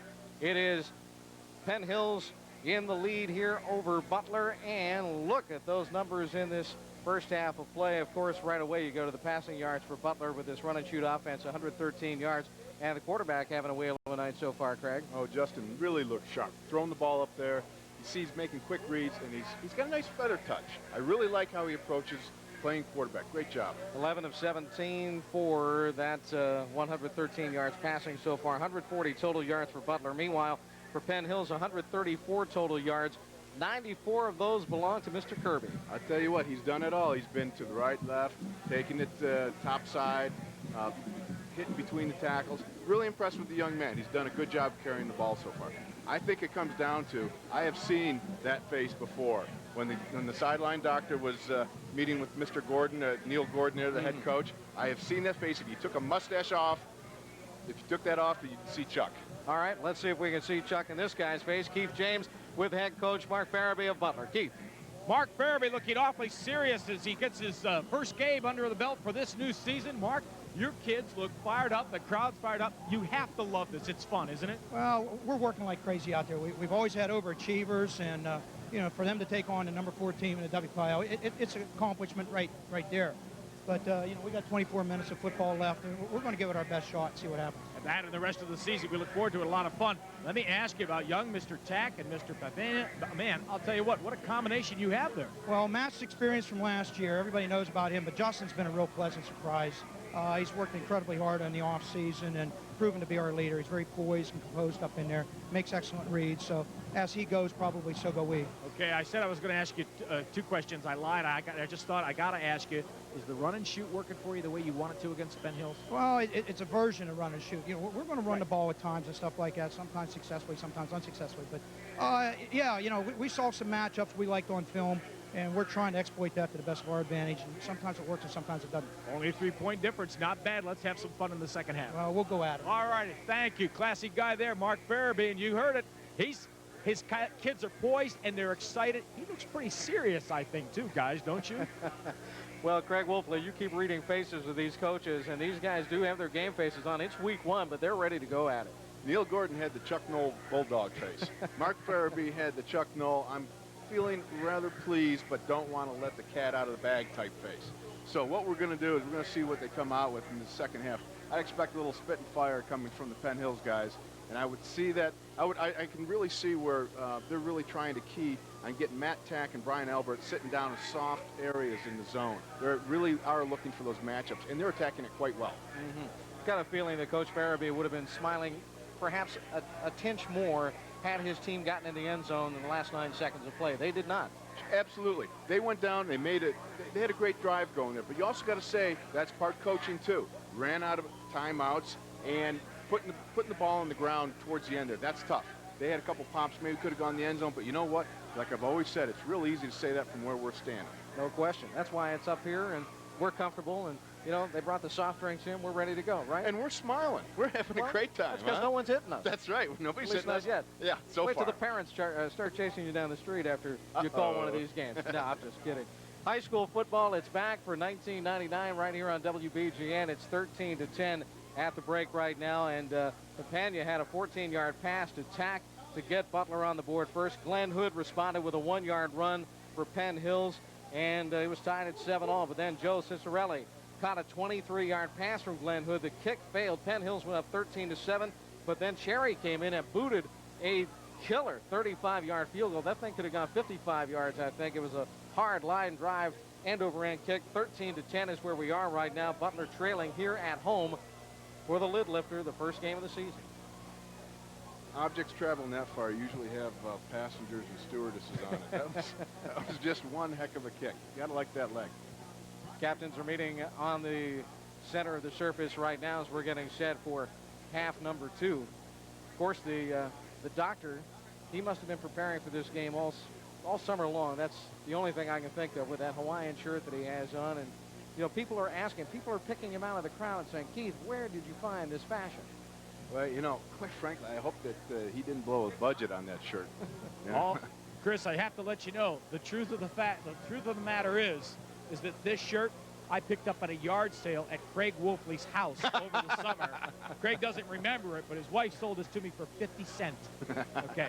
Hey, look, listen. I know the gunner was your hero when you were a kid, but come on. It was. Hey, look who's joining me here. Your name is? Sarah Strain. Okay, and Sarah is could be one of the most valuable players in the third and fourth quarter in this contest, because, Sarah, what do you give the players? Water. Water. It's warm down here. What do you think, about 80-some degrees? Yeah. Yeah, all right. That's the official. That's better than DiNardo, okay? It's warm, and as you guys well know, late in the game, early in the season, it can stay warm. They're out there perspiring, running around. How much water does the average player shed in a game? Any idea? No idea. How about buckets and buckets? Say buckets and buckets. Buckets and buckets. There you go. It's officially buckets and buckets. So all the water that's in this wonderful water wagon, by the way, flat tire and all, can become very important towards the end of this contest. I'm trying to figure out where they got the tires for that water wagon. Did they come off a mile away? I'm not sure. I was going to say, have you seen, I don't know if Rob can get a good look at this. Have you seen the vintage? Sarah, you have any idea where this wagon came from? You seen the vintage of this wagon, guys? Ah, boy. Put a motor on it and drive it home. Why not? I think it may have had a motor at one time. I'm not sure. All right, Keith James. All right, here we go. Doctor of the sidelines. And now we're getting set to go. Justin Cherry, who booted the 35-yard field goal, kicks off. Penn Hills with a bobble. And here come the Big Red. And they're going to get it out to about the 23-yard line. And that'll be a first down for Penn Hills, and that's where they'll start the action after Jeff Hancock returned that football. We are underway here in the third period of play. I want to say hello to our good friends from Noticom Sports. Alex Panormios and his crew are covering this game live on the radio on WPIT in Pittsburgh tonight, but they have started something, Craig and Keith, that is just awesome. High school football on the internet. You can hear it anywhere in the world. And these guys have put this thing together. We'll talk more about it as the season progresses, but Alex and his crew are here tonight watching this Butler game. Now, we're going to see some running. And this will be Kirby trying to turn it outside, but Butler obviously went back to the chalkboard and said, let's watch number 22. You're going to get a little misdirection going here. And a great play by Matt Tack coming up, turning it back inside, and then the rest of the posse arrived and slammed them home. And they were riding. That's the posse, man. Loss of a yard or so, and it'll be second down and about 11 or so. Always in hot pursuit. Butch Cassidy and the Sundance Kids. Who There are you go. those guys? Strong right formation. Penn Hills running the football. This time they're going to pound it right up the gut. Nice Kirby tackle. gets a little bit of run. Nice tackle by Marshall Lightham. Stepped in, put the shoulder down. Hey, guys, going to score the first half. It's easy. You can look at the scoreboard, 13-10. How do you score those great bands that we saw and heard at halftime? That was an awesome show. That's, wow. I'll be shocked if he throws one. I think they were so hot, there's scorch marks out on the field. And that's great entertainment. Here we're in the third quarter. They're probably being watered down right now. Yeah, hosed down would be more like. It is warm down here in the fields, fellas. It really is. Talk to Craig about the conditions on a hot night like this in just a second. Hood throws over the middle. It's a little shy of the receiver at the 35-yard line, and that ball was intended that time for Joe Ciccarelli, who has a touchdown catch on the night so far. But it will be fourth down and long, and Penn Hills will have to punt the football away. Great job by Joe going down after that. It's a tough catch coming over the middle. Glenn just didn't get enough air under it. But I'll tell you what, the boys up front, the Hogs are holding tough. They gave up great protection there. 10:21 to go here in the third quarter. Chris Shovlin, former Steeler Craig Wolfley, and the doctor of the sidelines, Keith James, at Butler tonight for our first game of the season. And Penn Hills is set to boot the football away. Not much of a rush, and they're able to get it off. This is Tack receiving, and Tack inside of Penn Hills territory gets the return to the 47-yard line. Timeout on the field. We'll be back. Penn Hills up 13-10 on the Health America High School Football Game of the Week.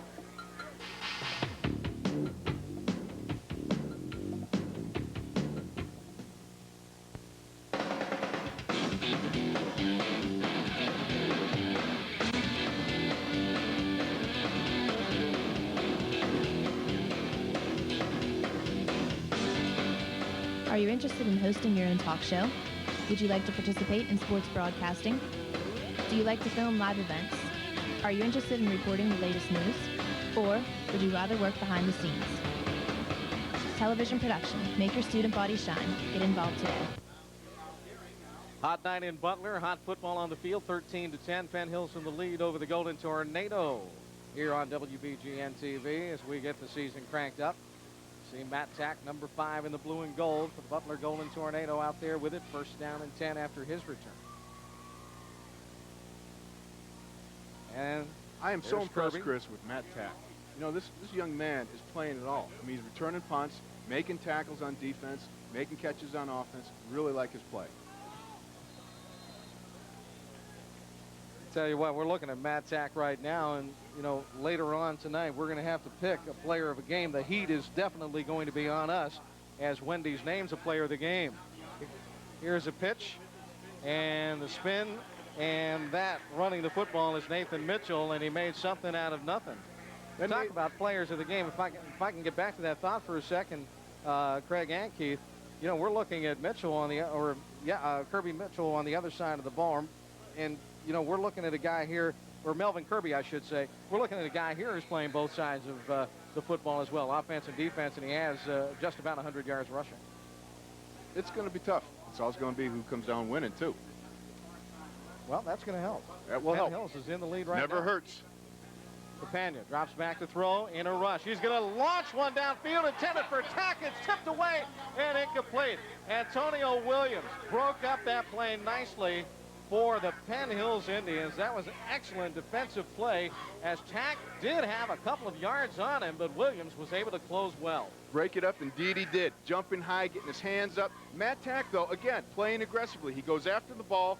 One of the great things about Swan and Stallworth, despite Bradshaw's great arm, was the fact if they couldn't catch it, the defense wasn't going to either. Matt Tack made a great play of turning it around and playing defense. Looked as if Papania threw off the wrong foot, too. He didn't really have the muscle on the pass. Didn't step through, stride through, and make the throw. Yeah, but guys, I am impressed with the young man's ability. He's surrounded by wolves trying to get at him like a pork chop, and he's composed in there, wrong foot or not. Good point. Now he's going to have to run out of that pocket. He's at the 40. And Papania's run out of bounds on the near sideline. They're going to spot him officially down at the 38. Speaking of wolves after a pork chop, huh? Yeah, they were licking their chop. Oh, they were coming. It's a house of fire there. That's when you tell the coaches are yelling, "Get down, Justin, get down."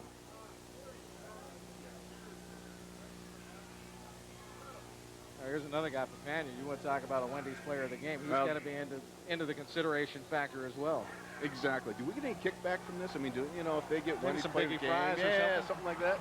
We could work a deal here. Can we talk? I'll tell you what, this is a biggie play coming up. 4th down and 2 for Butler. They're going. Papania throws, fires, caught. Matt Tack of the 30. Guess who? To the 21-yard line. First down, Butler. Unbelievable. You guys talked about player of the game candidates. That's got to be you that guy's got a lot of stars in his column right now for this contest. Again, It's Matt Tack making the great catch. He's sitting down in the soft part of the zone. You got to believe that this guy numbered 58, Dolman, he's been coming all night. What a battle between Dolman and the offensive line up there, and in the fact that Justin is threading that ball in or outside of his hands. That time he stepped into the pass. Eric Mejia made the saving tackle on the play. It's a pitch and a sweep to the right side, and running the football for the Golden Tornado, Nathan Mitchell. And Mitchell gets it inside the 20. The clock winds here. He crashes down at the 18-yard line. We have 8:39 to play. We're in the third period. An excellent start to the football season here tonight. Butler and Penn Hills banging each other out. It's 13-10. The Big Red on top. Chris, again, we have so many people that we're talking about as player of the game. But again, this Mitchell kid, he's like a little bowling ball. Boom! He's running over people, putting a bang on them. It's great. He's wearing that number 46. Remember Norm Bulash? Oh, yeah. Talk about bowling balls. Papania in trouble. Goes down at the 23-yard line. Number 23, Lou Ciccarelli, put him there. Nice job, Joe Ciccarelli coming off the backside, catches Papania, coming from rolling to the short side. Again, but I'll tell you what, number 58, Dolman's right in his face again. There's a Dolman in the NFL, you know. This guy's playing just like him, too. Oh, absolutely. And how about Ciccarelli? Comes around, snipers him from behind. Good job. Number 23 in your program. There he is. Number 1 in his parents' heart. I was waiting for somebody to say that. Ciccarelli great on both sides of the ball, too, guys. So, running and catching the ball as well. You got it, Doc. On defense, using that quickness. Absolutely. Trips to the left. Papania wants to drop back and throw. He was looking left, and he lets one fly. But this one, I think he knew everybody was covered and just threw it long, hoping that somebody might get under it, but no one did. That time, Dean Selfridge was the man who was the intended receiver. Let's pause now for station identification. You're watching the Health America Friday Night High School Football Game of the Week on WBGN TV, Pittsburgh, Pennsylvania. Again, you see Justin rolling out there. Guess who's in his face? Mr. Dolman. He must like that guy. Frank, they're going to line up for another long field goal here. The leg. From the 29-yard line, this will be a 39-yard attempt. Cherry's kick is up. It's long. It's tall. It's good. Oh, he's got a flag. Penalty flag down, though. Wow. Well, the flag is not good news for Butler, but the good news is in the foot of their kicker. Holy shamoles. Let's see. This might be against Penn Hills for roughing the kicker, and that's what it is.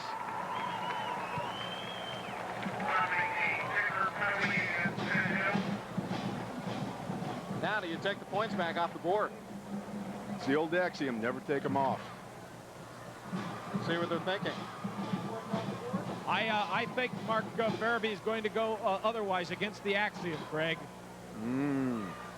Looks that way to me. Yeah, I think you're right, Doc. They're going to move that ball down near the 10-yard line. Yeah, I think also, now, you know, it's still early in the season. You understand, you got a quad north against the quad east here. This game really doesn't mean anything within their own division. So for his young men, he may want to get them believing in themselves on the offense. Certainly, he knows his kicker can do it. Okay, so what would have been a tie ball game is still 13-10. Penn Hill's in the lead. Butler takes the offense back out there and forgets about the field goal. Here's a pitch. Mitchell to the right side. Pounds his way down inside the 5-yard line. Mitchell is going to make Farabee look like a genius running like that. Ryan Johnson in on the stop that time. That kid Nathan Mitchell just keeps trucking it in there and banging people. He's gonna make his coach look pretty smart. Makes a cut up inside, tackled. Brian Johnson made a nice hit, came up, stood him up. That's a big load to stand up there like he did. Made a great hit. See Mitchell protecting that ball, spinning away from the defenders as well. Using his body as a shield. 6:44 to go and counting. Third quarter. Butler trying to reclaim the lead.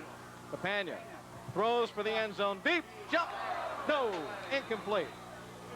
McGee, the intended receiver, back deep and covered cleanly on the play by Melvin Kirby, number 22 for Penn Hill. What a play. Melvin gets inside out position. The ball is threaded. Laying up over the outside shoulder. Melvin comes back and gets that right hand in there. What a terrific job. Great job. Saw it hit the right shoulder pad of McGee, the intended receiver, and he just couldn't bring it in. And Kirby helped out a little bit on that one. Peter Broff out wide to the left side. Otherwise a tight set. They're going to send that triple bunch over to the right. The bunch. The bunch right. Papania drops back. Gets a good block and now throws into the end zone for tack. Intercepted. It is tipped and intercepted. And it is Joe Ciccarelli who comes up with a pick. Well, you know what? Axioms come back to bite you. They took the points off the board. They took the points off, and look what happens. So a big play by Ciccarelli again. Again, you see Papania rolling out. Mr. Dolman in his face, comes back. Matt Tack actually had his fingers on the ball. That's where you get guys do those tip drills all the time. It looks like they're out there having fun banging the ball, but it's a reaction drill. I'll tell you, nice play by Joe Ciccarelli. He's made a couple big plays tonight. And the D-back takes a knee in the end zone, knowing don't return it now. You've got it out on the 20 if you get the touchback. Exactly. Good heads-up play. Touching down, didn't try to run it out. I've seen a couple guys try to run out, and they end up on the 1. First down and 10 from the 20. Penn Hills with the football, still in the lead, 13-10. And this is Kirby trying to run that pig up the middle, and he does so over the 25 to the 26-yard line.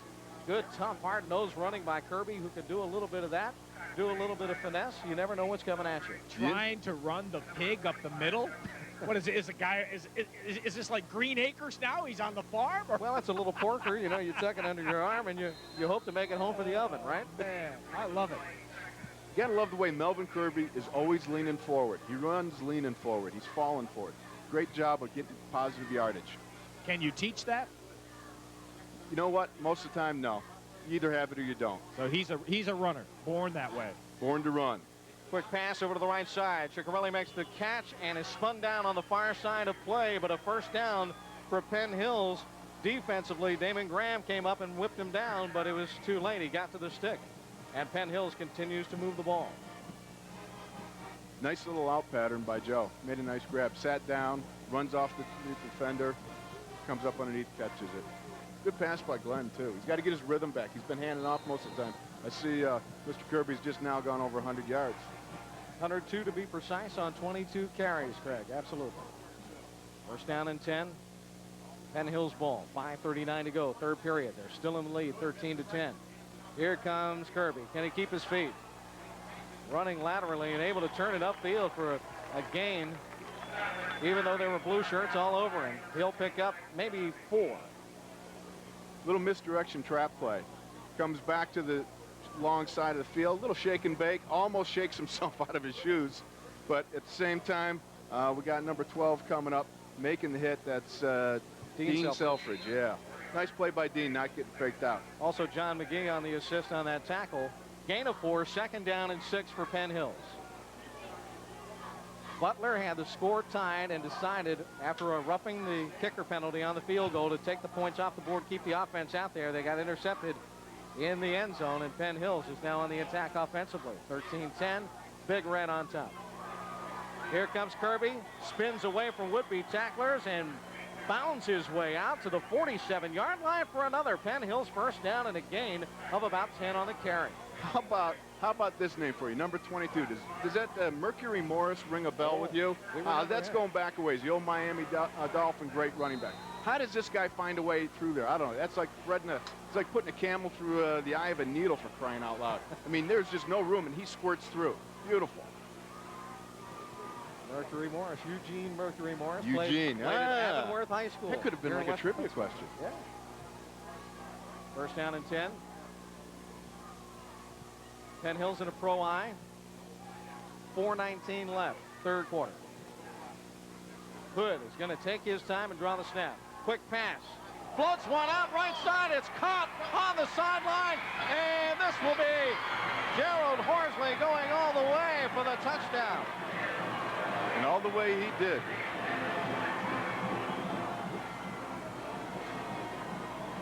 A 53-yard touchdown. Catch and run. Glenn Hood to Gerald Horsley. 4:06 to play. And after running the ball as successfully, three-step drop. Here comes Penn Hills with the air attack. Matt Tack hit the turf. He looks up. You got Gerald Horsley running by himself. Matt's only thought was, please drop the ball. And no, indeed, he did not. Houston, we have a problem. That's exactly what Matt was thinking. Yes, but the Eagle did land right in the arms of Gerald Horsley, who took it in for the gallop. And what a pass play. Glenn Hood. Now we have a timeout. So while Penn Hills takes a break, we'll take one too. 4:06 to play. It's 19-10. Big Red on top on WBGN.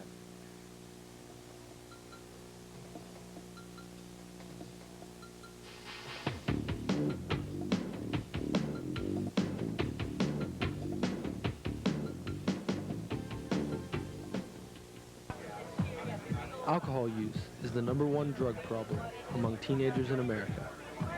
It is estimated that 2/3 of high school seniors consume alcohol, and about 10 million Americans under the age of 21 consumed at least one alcoholic drink last month.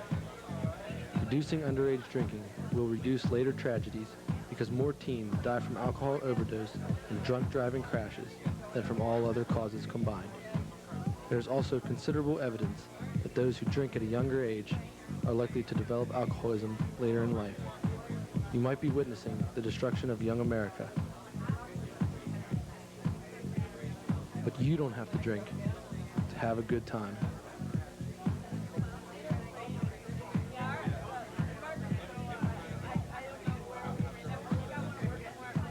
Life is a lot more fun when you're sober.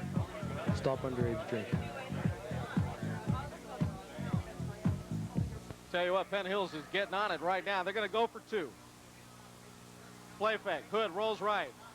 Hood, trap, throws into the end zone. Jump catch, and the two-point conversion is recorded. And coming down with that football, Brian Johnson. I think Brian's a basketball player. Gotta be. This goes back to R.C. Owens and the old alley-oop play pass at the 49ers, the old 49er R.C. Owens. Fantastic. Brian Johnson with a jump catch. Tack went up and challenged him, but he couldn't bring it down. And now, do we see a penalty here? Yep, we see a penalty here. They're going to have to redo it.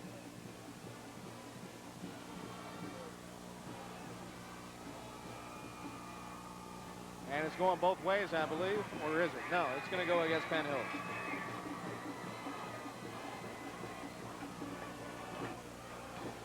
They're going to back him up 5 yards, and Penn Hills will try to do it again. Now, will they go for the two, or will they try to kick this time? Let's see. They are going for two. 19-10 is the score. This time they're going to run the football. Kirby trying to weave his way into the end zone, but he's going to be a couple of yards shy, so the conversion will fail. So the penalty has negated the two-point conversion as Penn Hills fails to get it in with a second opportunity. 4:06 to play, third quarter. The Big Red lead 19-10. What a ball game we have here. First game of the year. These guys look like they've been ready for this all their lives. Action, action, action. What I can't believe is, again, you take the points off. Now Penn Hills comes back, and they get the momentum going, and they come down, score. You've got a tremendous lot of action going on here. Here's a way to get ready for the Health America High School Game of the Week on WBGN TV.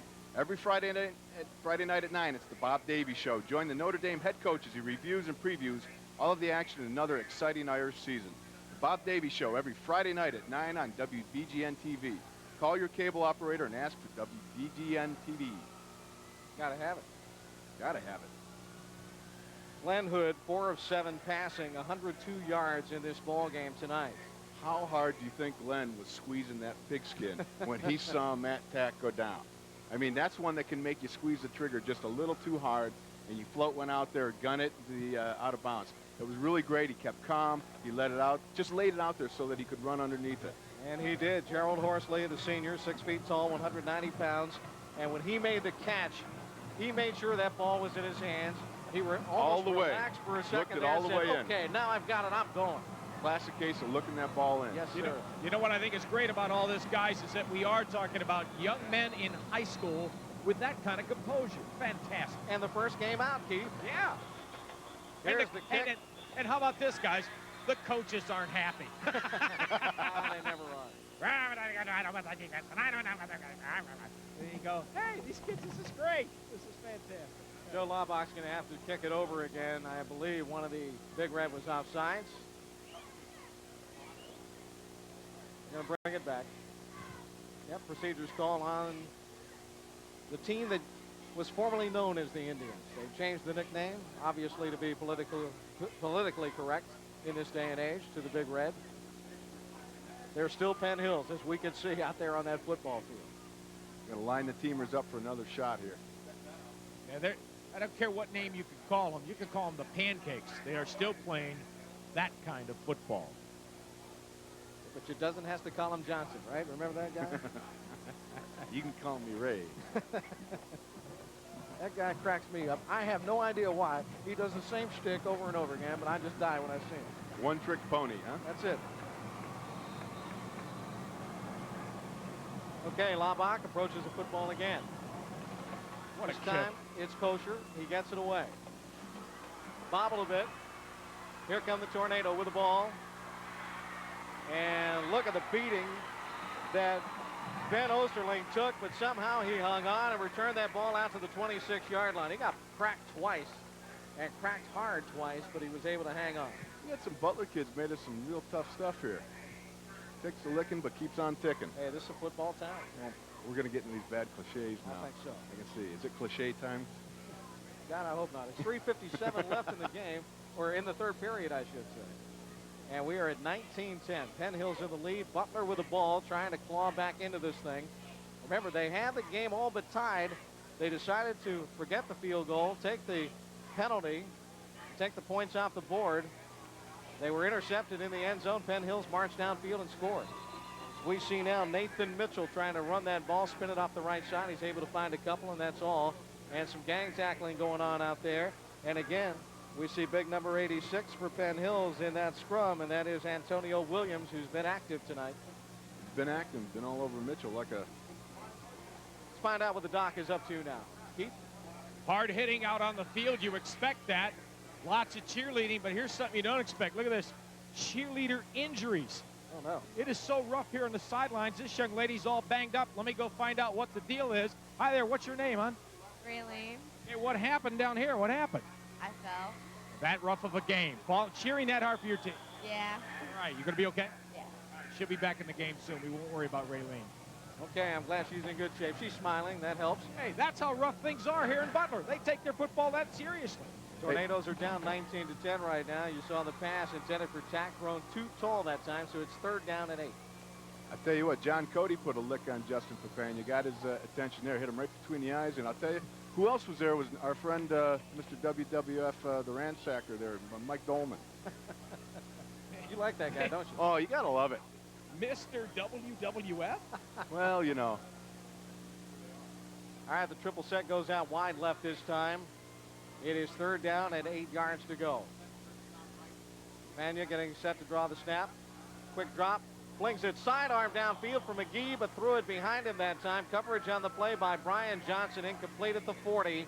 And with 3:05 to go, 3rd quarter, Butler is facing 4th and 8 deep in its own territory.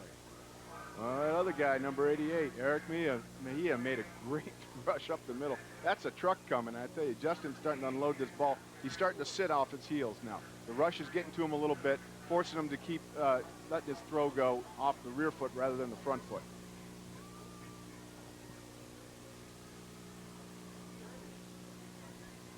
Butler set to punt the football away now. Joe Maker wants to put his toes into it.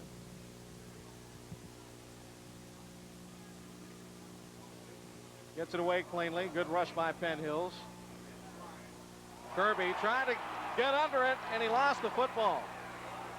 And he let it go all the way down to the 6-7 yard line. And now it is covered up. I shouldn't say Kirby, rather, but Dan Castleberry tried to get under it, and he let it go. And he says it didn't hit him. And I think the officials believe that. Butler down the ball. And Penn Hills will start deep. The Butler fans certainly think it hit him. That's close. Oh. Boy, is that close. Castleberry got really close to that ball. He says it didn't touch him. He was pleading his case awfully hard. I don't think he was quite sure. No. That was a 65-yard punt. That was a lot of leg there. Yes, sir. Joe Maker on that kick as we decipher the penalty flag that was also down. I think a holding call against Penn Hills. Talking with Matt Zack, captain of the offense. In this case, the specialty team.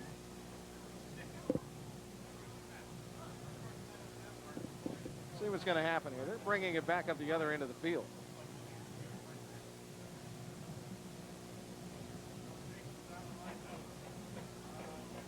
Our referee is Wayne Mattis.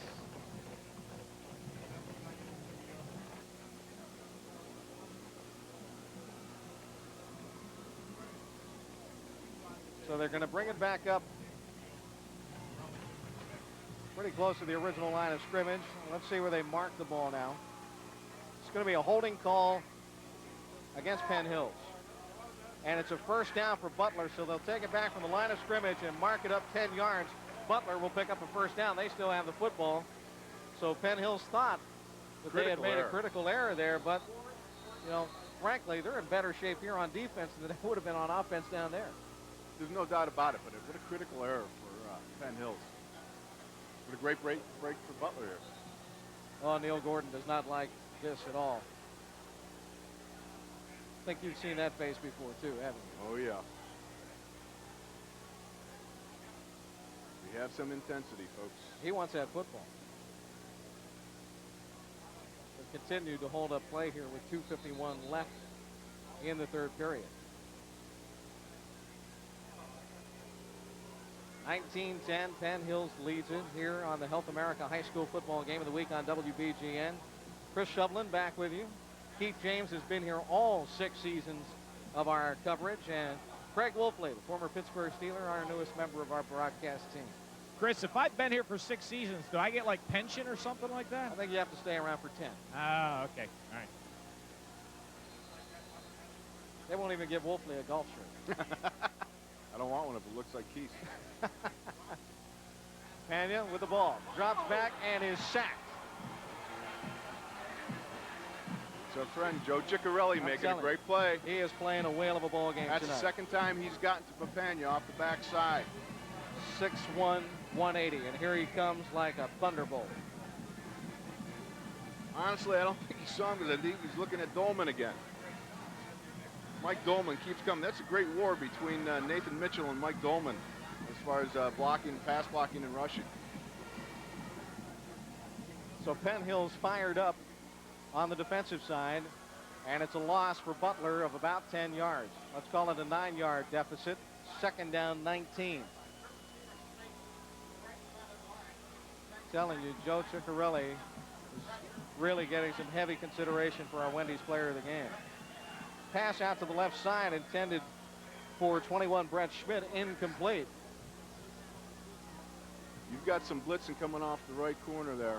You've got our boy number 23, Joe Ciccarelli, number 28, Dan Castleberry coming hard. And again, on the other side, you got Mr. Dolman getting a little upfield pressure. But that backside pressure, and they're starting to hit home. It seems like every time now Justin goes back, he's got hands in his face or he's getting bumped or knocked down. Penn Hill's defense has really come around, and they've put Butler in some deep situations here in this second half of play. A couple of wideouts to the right. Papania trying to roll out. He's going to be hit and decked again. He had no chance to get rid of that football as the swarm was coming. Jerome Whiting was the man who put the last pop on him to put him down. Jerome Whiting makes a great hit, takes him down. Do I have to say who was there first, though, huh? Who's that guy? I don't want to say it again. It sounds like I'm his personal PR All right, I'll man. say it. Mike Dolman. There you go. Thank you very much. He forces Justin to break to the outside here. Jerome Whiting comes up, puts the finishing hit on him. It is 4th down and 27 yards to go. Joe Maker is in to punt. Castleberry and Ciccarelli are back to receive for Penn Hills now. Maker. This time he's going to get it nice and high. It'll be a wobbly kick. It will take a Penn Hills roll and will be down by Butler, and Penn Hills leading it 19-10 here in the third period. Premiering on Saturday night, September 18th at 8:30. Don't miss More Than a Game with Fred Hickman, the weekly co-host of CNN's award-winning Sports Tonight. More Than a Game, giving audiences a fan's eye view of the positive side of sports. That's Saturday nights at 8:30, starting September 18th on WBGN TV. Talk about the bird's eye view. Keith, you're down there on the sidelines. What's happening? I'm on the Penn Hills sidelines, just about the 25-yard line with a couple of the cheerleaders. Let's watch this play, and we'll chat with them. Chris, make the call, please. Glenn Hood getting set to draw that snap. He's got a slot to the right. Here's the give. Ciccarelli.